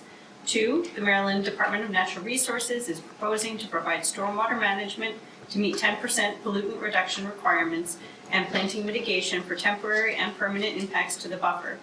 Opportunities to plant in the buffer have been maximized to the extent possible, with the remainder planted adjacent to existing forest interior dwelling species habitat. 3, the existing access road is located directly adjacent to an eroding cliff. Relocation of the road allows DNR to stabilize and plant this area, thereby preventing future erosion and soil loss while also enhancing habitat and water quality. In addition, the parking area retrofit proposes stormwater management where currently none exists, providing water quality improvements to a park that enjoys significant public use. Thank you. Do we have a second for the motion? I'm going to second. Very good. Any discussion on the motion? I just want to say that Cecil County is very much looking forward to this project. It's currently kind of a scary ride on the side of the cliffs to get to that, but it is a beautiful lookout, and I look forward to seeing this project become a reality. Thank you. Thank you, Commissioner. Further discussion on the motion? Seeing none, all in favor? Aye. Anyone opposed? Motion carries. Thank you. Mr. Grassman is about to present. Quick programming note. For those who are new, this is a fairly massive agenda today, so don't be scared. Please come back for future meetings. But we are going to insert a quick 5-minute break after this item so people can stretch, and then we'll get on to the program agenda. Mr. Grassman, Jackson Landing Boating Access Facility renovations from our friends at MNC PPC. Thank you, Chair Fisher. Hello, everyone. My name is Mike Grassman. Today I'm going to talk to you a little bit about the proposed project by Maryland National Capital Park Planning Commission. I'm going to call them MNC PPC from here on out to save on time and breath. They're proposing to renovate the Jackson Landing Boat Access Facility. The project is located in Prince George's County, right along the Patuxent River at the Patuxent River Park Judd Bay Natural Area. If you have not visited this location, I strongly recommend you do. It is a beautiful site. This is coming before the commission based on COMAR 270205. MNC PPC is considered a quasi-state agency, so actions on state land by state agency must be reviewed and approved by the commission. This is considered a water-dependent project, excluding a little bit of changes from ADA accessible parking spaces. Site characteristics. The entire site is located within the resource conservation area. It's a 21.55 acre site with a limit of disturbance of about 0.11 acres. Highly sensitive ecological area. There's a lot happening in and around the project's area. Sensitive species review, natural heritage area, waterfowl concentration area. Forest interior dwelling bird habitat is near the site. Experiences andropous fish propagation waters. There's aquatic vegetation on the site, and wetlands of special state concern. So highly sensitive area. However, it is also a very popular area that experiences a high amount of use throughout the year. The site is rather constrained, and current conditions make it difficult and hazardous for visitors. The boat ramp here is severely degraded, gets inundated at high tide. You see there are broken pilings on there, making it hazardous when you're walking around on the pier. You can get splinters, so We want to try to remedy some of these things. The proposed renovations will be mostly in kind, and they will have the fishing pier and pilings replaced, floating pier and deck, boat ramp, flank walls, kayak pier and launch. All of these will also be made ADA accessible, and they're going to convert the existing gravel parking lot to an asphalt parking lot. So in-kind replacements except for about 479 square feet of lot coverage. It's worth noting that this is also a 25-year-old facility and it has reached the end of its design life.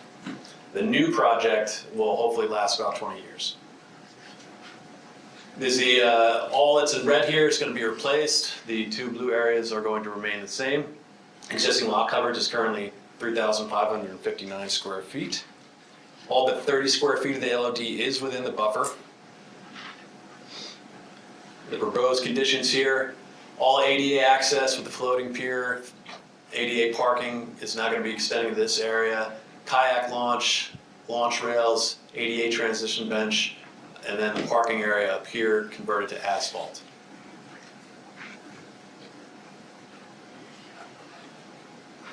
There will be permanent impacts associated with water-dependent facilities. They will be mitigated at a 2-to-1 ratio. The non-water dependent impacts will be mitigated at a 3-to-1 ratio. The total mitigation for disturbance is going to be 1,277 square feet. There will be a reduction in some lot coverage that they're getting credit for. Additionally, which we'll go into on the next slide, the 10% pollution reduction requirement is going to be mitigated with some tree plantings. So the total requirement will be 1,877 square feet. There is no clearing proposed for the project. The 10% pollution reduction requirement will result in 0.03 pounds of phosphorus removed annually. Compliance will be met through the 600 square feet of plantings. This is the proposed mitigation plan. This was reviewed and approved by staff, and MNC PPC also submitted a planting agreement. The majority of the plantings are going to be located within the buffer. A few are going to be slightly outside of the buffer to accommodate everything being planted pretty much on site. Also worth noting that the mitigation is going to exceed the planting requirement by about 40 square feet.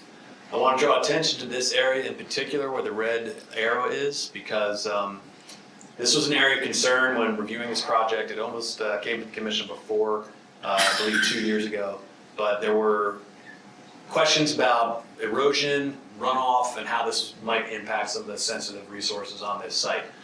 We worked closely with MNC PPC about how we could further refine this project, and after some site visits and consultation, it was agreed upon that this area, which is kind of the downward area of the slope, would be heavily planted with deep-rooted herbaceous grasses and shrubs to catch some of that runoff and abate any erosion. Other agency reviews: Maryland Department of Environment required title authorization for tidal wetland impacts. Board of Public Works did issue a wetland license, which had some special requirements that needed to be adhered to for this project to go through. The impacts do not exceed 5,000 square feet, so a stormwater management plan wasn't required, nor is a sediment and erosion control plan. But as mentioned, we did consult with MNC PPC to address some concerns about both runoff and sediment and erosion control. Maryland Historical Trust determined there were no impacts to historical or archaeological resources. As mentioned earlier, this is a highly sensitive ecological area, so Department of Natural Resources, Wildlife Heritage Services did a very thorough review, determined that no impacts to rare, threatened, or endangered species would occur. No impacts to waterfowl concentration areas. There's no clearing, so FIDs would not be affected. And the BPW license had some special conditions to help protect in-water resources, those and the wetlands of special state concern. Marsh mats will be utilized. The majority of the construction is going to be upland, not in the water. And a cofferdam is going to be put in place to protect some of the breeding fish and the submerged aquatic vegetation. There will also be no projects. The project will also not take place during the winter waterfowl season. As has been mentioned, COMAR 2702-0503 requires that state agencies do a climate resiliency analysis. This project area is susceptible to several environmental changes, climate changes. At 2 feet above sea level, it starts to be impacted. Once we get to a Category 2 hurricane, it also gets inundated. Continues on 3 and 4 storms. It is on the edge of a wetland migration area.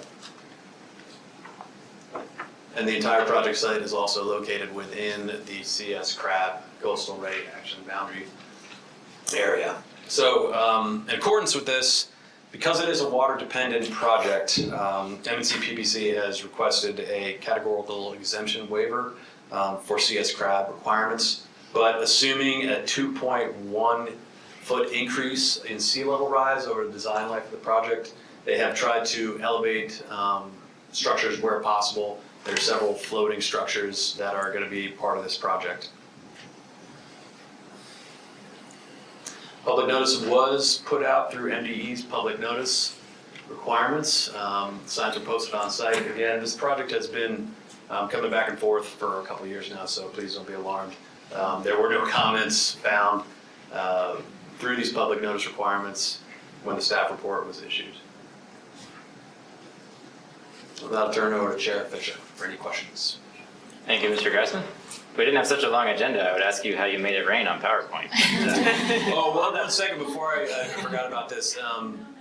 My coworker Tay Harris really, she took on the brunt of this. She, before we had a jurisdictional shuffle, she worked with M&C PPC and other commissioners on this project. She pretty much wrote all the staff report, put this whole thing together. She made it rain on PowerPoint. I'm not taking any credit for any of this. She just gave me the handoff to put it in the end zone. We were already close. So excellent. To Tay on that. Thank you both. Any questions? Commissioner Hertz? Just a point of clarification, the Co-Smart Construction Program requirements, not the CS CRAB requirements. Thank you. So noted. Other questions? Very good. Subcommittee report. All right, last one. On behalf of the project subcommittee, I move that the commission approve the Jackson's Landing boating facility improvements proposed by the Maryland National Capital Park and Planning Commission at Patuxent River Park in accordance with the staff report and presentation. Very good. Do we have a second? All right, motion and second. Any discussion on the motion? Seeing none, all in favor? Aye. Any opposed? Very good, motion passes. All right, we're gonna take a quick break as promised. Let's reconvene in 5 minutes, 2:48 p.m.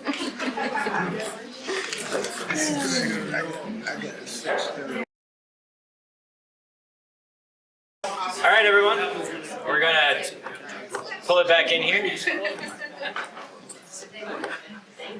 And we're going to get started with the program side of the agenda. And as mentioned at the beginning of today's meeting, we're moving the town of Perryville critical area map adoption request for extension to the top of this pile.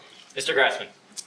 Thank you, Chair Fisher. Hello, Mike Grassman again. I'm coming to you today to request a map approval extension from the town of Perryville. For those of you unfamiliar with Perryville, it is located in Cecil County, an incorporated municipality on the banks of the Susquehanna River at the upper portion of the bay. So local jurisdictions are required to approve the critical area maps within 24 months of commission delivery of the summary draft maps. The town received their summary draft maps on January 29th, 2021, with an original deadline of January 28th, 2023. They requested an extension, a 90-day extension, which would put them at April 28th, 2023. They were unable to meet this first 90-day extension, so they are now requesting a second 90-day extension to July 28th, 2023. I will add to that, the reason that they are trying to do another extension request is because they have been trying to coordinate this mapping update with their 6-year comprehensive review process. They have not done a comprehensive review on the critical area ordinance in quite a while, so there's been a lot of back and forth and questions to make sure that they are going to be consistent with changes to regulations since their last update. They are putting this before their commission today. There's going to be a public hearing later in the month, and they anticipate approval July 6th. So with that, turn it over to Chair Fisher. Thank you, Mr. Grassman. Any questions on this item? Very good. We'll now hear from Acting Subcommittee Chair Kurt Cornwell. Thank you. Chair Fisher, on behalf of the program subcommittee, I move to approve the requested extension in time for local approval of the updated critical area maps as presented. Thank you very much. There is a motion from the subcommittee. Do we have a second? Motion and second. Any discussion on the motion? Very well. All in favor? Aye. Any opposed? Motion carries. Thank you much. This moves now to our first refinement of the afternoon, which is the town of Ocean City. Do I have this right? No, I don't, because I crossed out the wrong item. Very well. Armored storage, growth allocation. Ms. McClure. Thank you once again, Chair Fisher. Is this is on? Yes, there we go. Okay, thank you. So once again, I'm Susan McClure, and I'll be presenting the armored storage growth allocation as requested by Queen Anne's County. So joining us today are representatives from the county. We have Amy Mordock, Director of Planning and Zoning, and Stephanie Jones, Principal Planner. We also have the applicant and his lawyer, so they're available to answer any questions you may have. So here are several maps showing the location of the project. Queen Anne's County is highlighted in red in the map of Maryland, and the project site is indicated by the yellow star on the map on the right. So here is a zoomed in area of the parcel. So there's Piney Creek Road right here. This is Nash Court.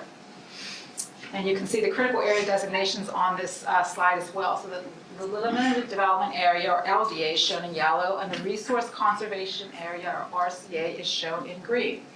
You can see the subject parcels on this slide. Parcels 287, 351, and 352 are outlined in blue on the left. As part of the development plan for this site, these three parcels will be consolidated and reconfigured to eliminate one parcel, parcel 352, and create resulting parcel 351 and parcel 287. So resulting parcel 351 will be this whole area here. Will be partly LDA, partly RCA, and then parcel 287 will be limited to this triangular area across from resulting parcel 351, and that will be all RCA. Parcel 287 will be about 1.5 acres, and it will be conveyed to the county for passive recreational use as part of this growth allocation request. Reconfiguration has been conceptually approved by the Queen Anne's County Planning Commission. Final approval will be required, and the county must demonstrate compliance with the lot consolidation and reconfiguration regulations found in COMAR 27010208. So Nashville Properties LLC proposes to construct a 3-story self-storage facility that has a 39,000 square foot footprint, associated parking, and stormwater management facilities within the critical area. However, in order for a new commercial use to be established at the project site, growth allocation is necessary. Therefore, the county is requesting growth allocation to change the designation of 2.811 acres of LDA to IDA. The growth allocation request is indicated by the red diagonal lines on this slide. So if the request is approved, the area shown in red here would be changed from LDA to IDA. So here is the site plan for the project, which was also provided as an attachment to your staff report. The project LOD is shown by the yellow line. The proposed self-storage building is outlined in blue, and the stormwater management facilities are outlined in red. So here's the proposed, it's a little difficult to see, this rectangle is the self-storage facility. Here's a submerged gravel wetland, which will treat the runoff from the building itself, to microbial retentions that will treat runoff from the driveway, the entryway, the parking here, and the cul-de-sac. Approximately 1.46 acres of new lot coverage and 1.4 acres of forest clearing are proposed in the critical area. In addition, the project will impact 9,639 square feet of non-tidal wetland buffer and is located partially within the 100-year floodplain. The total limit of disturbance is 2.81 acres. So this slide shows the existing natural resources. The green shading indicates forest, and the red dots indicate forest clearing. So all the green is existing forest. The red dots, so this area right here, will be the forest clearing. And the small red cross hatching shows the non-tidal wetland buffer impacts. So this area right here, this is the non-tidal, 25-foot non-tidal wetland buffer that will be impacted.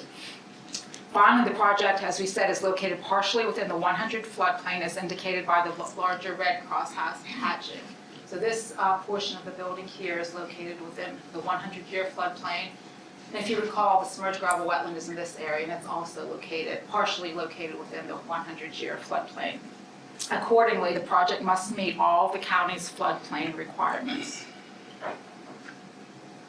So as part of the minimum local program requirements, a growth allocation application must meet the development standards for the proposed critical area designation, which in this case is IDA. The Armored Story project is proposing approximately 1.46 acres of new lot coverage and 1.4 acres of forest clearing in the critical area. However, there are no lot coverage or forest clearing limits in the IDA. The main development standard in the IDA is stormwater management. 2 microbiome retention facilities and 1 submerged gravel wetland are proposed to meet environmental site design. In addition, the critical area 10% stormwater management requirement has been met.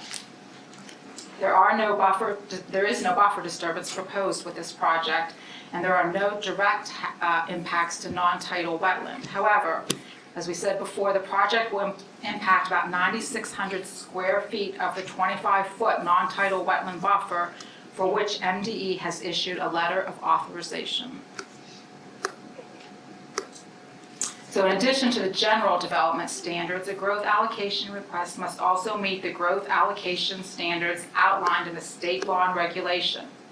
The growth allocation standards are location-related requirements that a property must meet in order to be granted growth allocation. The full list of standards and the associated descriptions can be found on pages 3 to 5 of your staff report, but I'll summarize a few of them here. For one, the critical area law requires the new IDA to be at least 20 acres in size. However, the critical area law does allow local jurisdiction to use a provision that varies from the state standards if the alternative standard is consistent with the local jurisdiction's comp plan and the commission has approved the standard as part of the local program. Even though this growth allocation is not 20 acres in size, it does meet the alternative standard in the county code, which I'll go into more detail in the next slide. The growth allocation standards also include locating a new IDA in a manner that minimizes impacts to habitat protection areas, which this proposal meets because, as I mentioned in the previous slide, it has only minimal impacts to non-tidal wetland buffer. So let's see, in January 2014, Queen Anne's County amended and the commission approved section 14.176D 5.5 of the Queen Anne's County Code. And this is the section that allows new IDA less than 20 acres if it meets the standards listed on this slide. So a new IDA may be less than 20 acres if it's located in an existing growth area, currently served by public sewer, consistent with the county's comp plan, and has an overall economic benefit to the community. This growth allocation meets these alternative standards because the project is located in the Chester-Stevensonville growth area and is zoned to Town Center District. The project site is served by public sewer and will connect to public water. The county found the proposed project to be consistent with the county's 2020 comprehensive plan, since it will provide a non-residential infill opportunity to conserve available sewer capacity and provide access to tidal waters and extend existing trails. The county also determined that the project will have an overall economic benefit by increasing the property taxes on the parcel and by providing public water to existing properties that are not currently served. So along with reviewing the standards, the commission is also required to consider various factors when reviewing a growth allocation request. The subcommittee did discuss these factors in great detail this morning, and Chair Eric Cornwell will provide a summary after the presentation. Right now, I'll briefly go over a few of these factors, and the full list of factors are available on pages 5 to 11 of your staff report. The proposed growth allocation is consistent with the underlying town center district zoning and is consistent with several goals in the comp plan, including promoting infill development and providing public access to tidal waters. The project will have an economic benefit because it will extend a public water main from the Gibson's Grant entrance to the property, a distance of approximately 925 feet. And the proposed self-storage facility will increase tax revenue. Existing public infrastructure will be used. However, the applicant must apply to purchase 280 gallons per day of sewer allocation and 780 gallons per day of water allocation from the Kent Narrows, Stevensonville, Graysonville wastewater treatment plant. So per factor 7, the commission must consider environmental impacts associated with wastewater and stormwater management practices and wastewater and stormwater discharges to tidal waters, tidal wetlands, and tributary streams. The environmental site design for the property proposes 2 microbial-retention facilities to treat runoff from the entry drive, parking lot, and cul-de-sac, and 1 submerged gravel wetland to treat runoff from the self-storage facility's roof. As noted earlier, the proposed stormwater management will exceed the water quality protection goals of the Critical Area Commission's 10% removal requirement, which is required for IDA parcels and lots. Based on the conceptual site plan, the submerged gravel wetland is located partially within the 100-year floodplain. So per factor 8, the commission must consider environmental impacts associated with location in a coastal hazard area or an increased risk of severe flooding attributable to the proposed development. The county reviewed the project using the Queen Anne County sea level rise and coastal vulnerability information. A portion of the proposed development envelope falls within scenario 2, which is the year 2100 with a projected sea level rise of 4 feet, and scenario 3, which is the year 2050 with projected sea level rise of 2 feet with storm surge. The county acknowledges that the proposed building must meet all county and FEMA floodplain requirements. Based on the existing topography, the county anticipates the building's finished floor elevation will be 9 feet, which will exceed the required flood protection elevation of 7 feet. And this is 2 feet above the base flood elevation of 5 feet. Based on the conceptual site plan, a portion of the proposed building is located within the floodplain and therefore must comply with the county's floodplain ordinance. So we requested preliminary comments on this proposed growth allocation from our state agency commission members. The comments we received can be found on pages 5 to 11 of the staff report and are summarized here. So DNR noted that portions of the project are located in or adjacent to a targeted ecological area, which are lands identified by DNR as the most ecologically valuable areas in the state. Development of these areas in this growth allocation where there are floodplain and climate vulnerabilities may prevent inland migration of habitats that would provide resilience benefits. DNR recommended that the vegetation and the stormwater management facilities have a robust maintenance plan to ensure plant survival, since most of the nutrient reduction attributed to microbial retention facilities and submerged gravel wetlands is provided by the vegetation, and that the commission consider mitigation for the forest clearing and floodplain impacts. Maryland Department of Planning found the proposal to be consistent with the county's comp plan in some areas and not consistent in others. MDP noted that the project will impact 0.23 acres of the 25-foot non-tidal wetland buffer and 0.17 acres of the 100-year floodplain, and that the project will need to be in compliance with the county's floodplain ordinance. Additionally, Maryland DNR's coastal atlas indicates the project site is vulnerable to sea level rise and storm surge. So a number of citizens have attended public meetings for this growth allocation request and submitted comments. The details are available in your staff report, and I'll just summarize them here.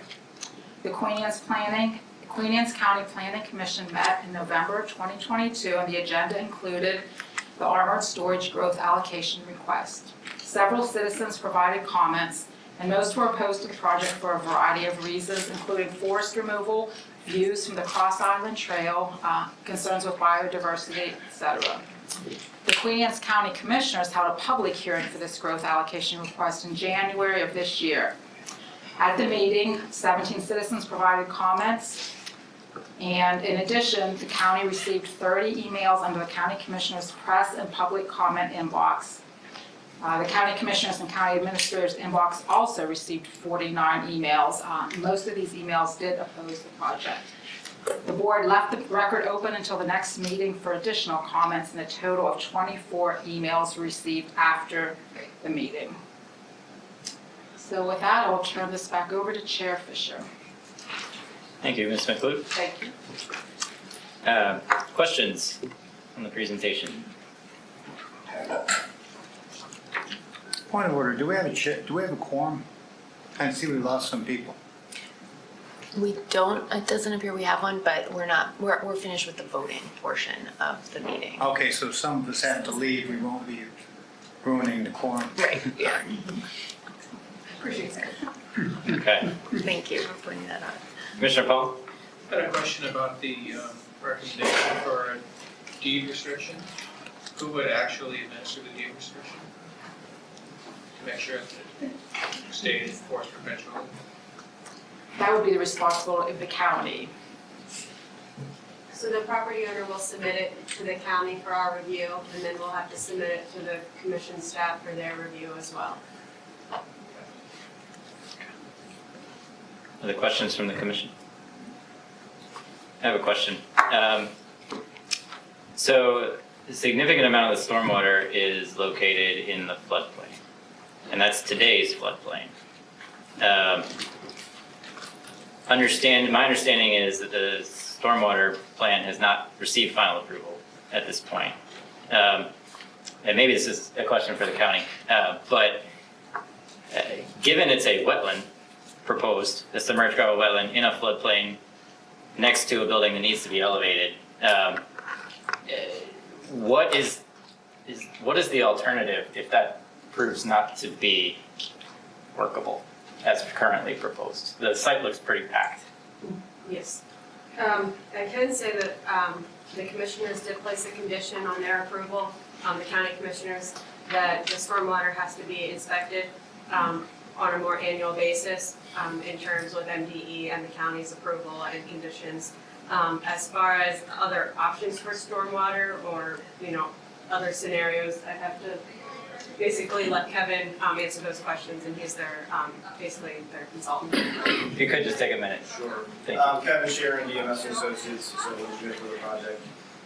We've worked with the Department of Public Works on initial grading plans. One of the department's concerns was the submerged ground wetland being in the floodplain. So what they have requested, and we've worked out the preliminary grading such that the elevation of the outfall from the submerged ground wetland will be above the floodplain, so it won't be inundated by saltwater on higher tides. Okay. So that's kind of the path we're going down, and we feel pretty confident that the submerged ground wetland is the perfect DOT for that area. Okay, and just to lean into that confidence for 1 second, given that it's a wetland and it's on lowland, is there any concern with groundwater interfacing in a way that would be harmful? Yeah, for the submerged gravel wetland, they encourage the groundwater interface to more replicate a wetland. Great. So yeah, we are encouraged to have the submerged or the groundwater interfere. Does that answer your question? It does, thank you. Trevor? Just a quick question on the county inspection. So if that determines that the submerged gravel wetland is no longer operating at what it was approved for, what happens? DPW does manage, will do those inspections. They will have a maintenance and operation agreement with the county that they'll have to produce when the stormwater is approved. And they would have to be sure that they're meeting that maintenance and operation agreement. And intent it should be working, and that maintenance and operation should address those concerns. All right. Subcommittee Chair, Herc Cornwell. The program subcommittee discussed this growth allocation project this morning. Heard comments from a community representative as well as received additional information and had questions answered by the applicant and county staff, which resulted in modification of condition number 1 that was included in the staff report to require submission of the mitigation plan to the program subcommittee for review and approval. So on behalf of the program subcommittee, we concur with the chair's decision to process the growth allocation as a refinement and to recommend approval with conditions as amended and shown in the staff presentation. All right, thank you. And I will duly acknowledge your recommendation. She's got a question. Oh, there's a question. Yes, If I may ask a point of clarification. of course. It wasn't our understanding that the plan would be submitted for review and approval. I thought that it was a submittal for review and then the approval falls to the county. So if we could clarify that point. That's just the mitigation reference. The mitigation. I thought it was review and approval. Did anybody? I say my wording was review and approval, but tell me if that's not appropriate given the Yeah, process. it was your wording and that's what it is. Yeah. And that's what we voted for. And that's what we voted for. Yeah. Does that clarify? I didn't hear. It was review and approval. Okay, all right. Great. All right, and, okay. Yep, so I'm not gonna render a final determination on this one today. By statute, I have 10 days, and this one, as evidenced by the discussion this morning, I wanna make sure we make a careful review. I make a careful review based on the standards in the law. This is an example of a project that would intensify what's allowed on land that is currently in a floodplain and will be subject to increased pressures from sea level rise in the years ahead within its useful life. And given that, there are impacts to the targeted ecological area, there's impacts to the wetlands, those natural features which in theory would buffer some of those impacts. So I want to take a real careful look at this. But I appreciate the subcommittee's concurrence and will report out on my final decision. Thank you. Moving to, now it's time for the Town of Ocean City Critical Area Boundary Map Update. Ms. Durant.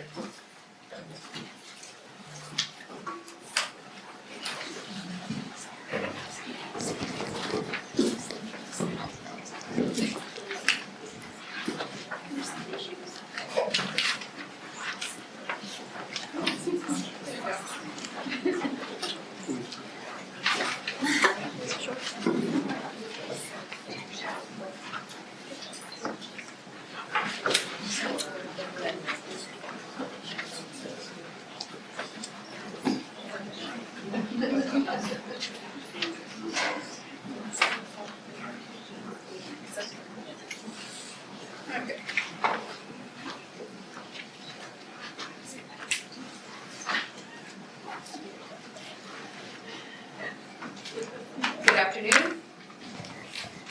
My name is Kate Durant. I'm going to try to do this before the battery on my microphone dies. So I'm here to present the Ocean City mapping update. For a little bit of background for you guys, there's an overhaul of the critical area law in 2008. So there's a requirement to remap the 1,000-foot critical area boundary based on recent technology. In July of 2012, the Commission adopted regulations that address the types of source documents that are used, the process for updating the maps, and the procedures for classifying newly added lands. So each jurisdiction is undergoing this sort of mapping update. I think we're close to being at the end of all of that, which means we'll probably start over soon. In the meantime, this is for the Town of Ocean City, which is located in Worcester County along the Atlantic Ocean. So here you can see Ocean City and then where it attaches to the rest of Worcester County. This is the proposed critical area map for the Town of Ocean City. Resolution 2023-03 was approved on March 6th of this year to adopt these maps. As you can see, and I will show in the next two slides, all of Ocean City is red, meaning it's intensely developed area. So that's north and south, so you could have a clearer view. During the comp review of 2010, they incorporated the entire town into the critical area. It was just easier, I think, it was before my time. But there are no gains or losses of critical area land.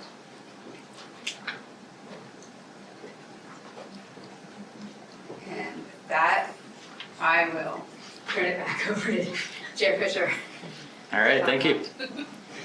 Questions on this very complicated mapping update? Seeing none, do we have a report from the subcommittee?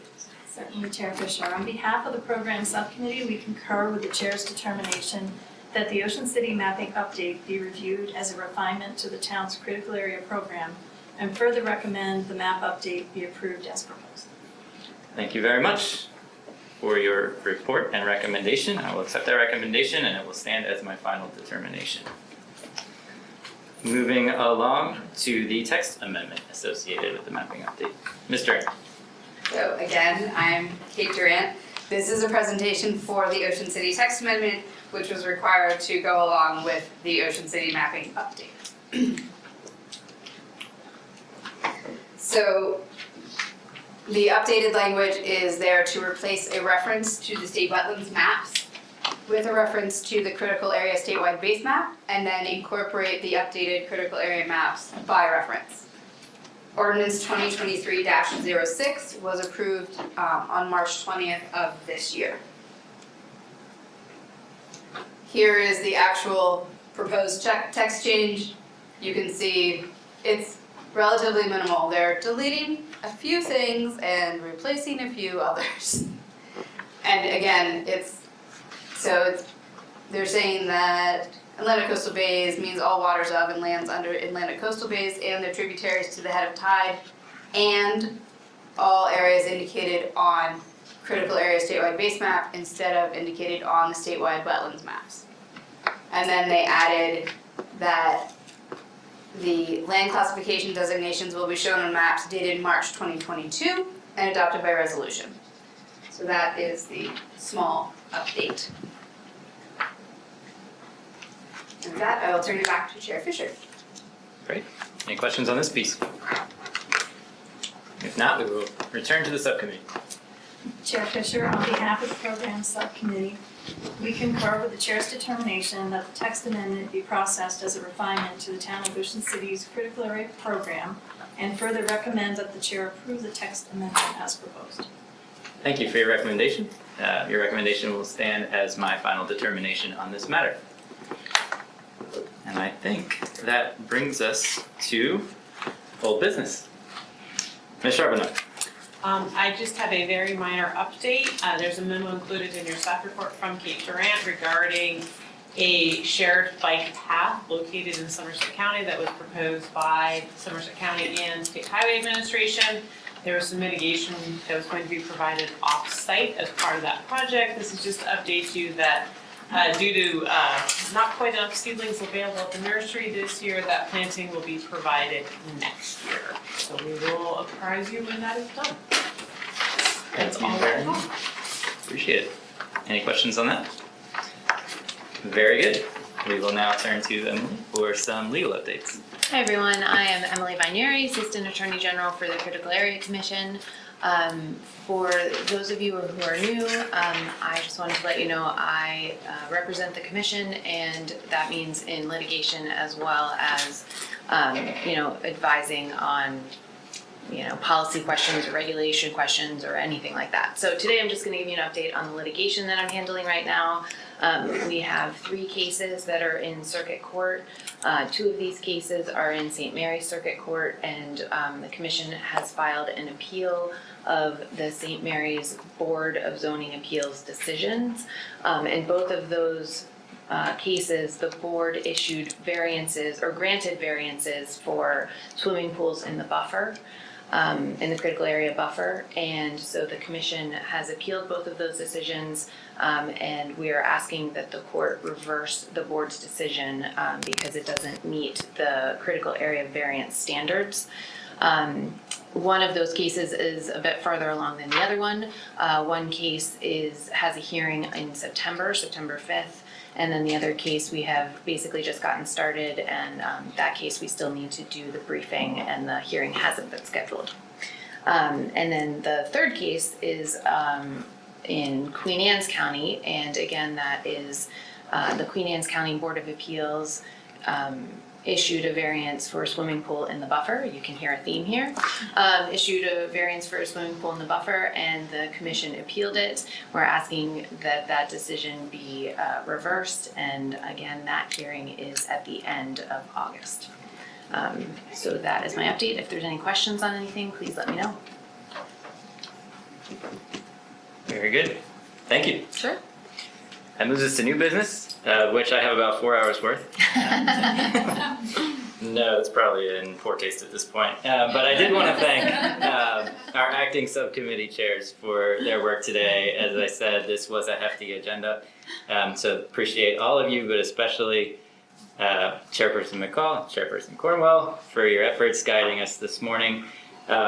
Secondly, I did want to recognize two new state secretary designees that we have serving with us on the commission. So we have Julia Glanz with the Department of Housing and Community Development, and we have Jim Palma with the Department of Commerce. So thank you both for your willingness to serve on this body.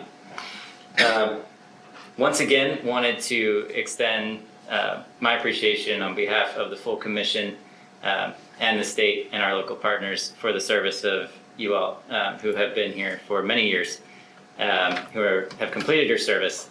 It's deeply appreciated, and we wish you all the best in whatever is ahead. With that, I will touch on the July meeting, which is not yet set to occur. We will be in touch with you soon as to whether or not we will have a meeting in July. If we do, it will be virtual. So we'll let you know as soon as we know about a July agenda, if any. Is there any comments or business that a commissioner would like to bring forth? All right, seeing none, do we have a motion to adjourn? So moved. Second. Very good, all in favor? Enjoy the rest of your day. Thank you all for attending.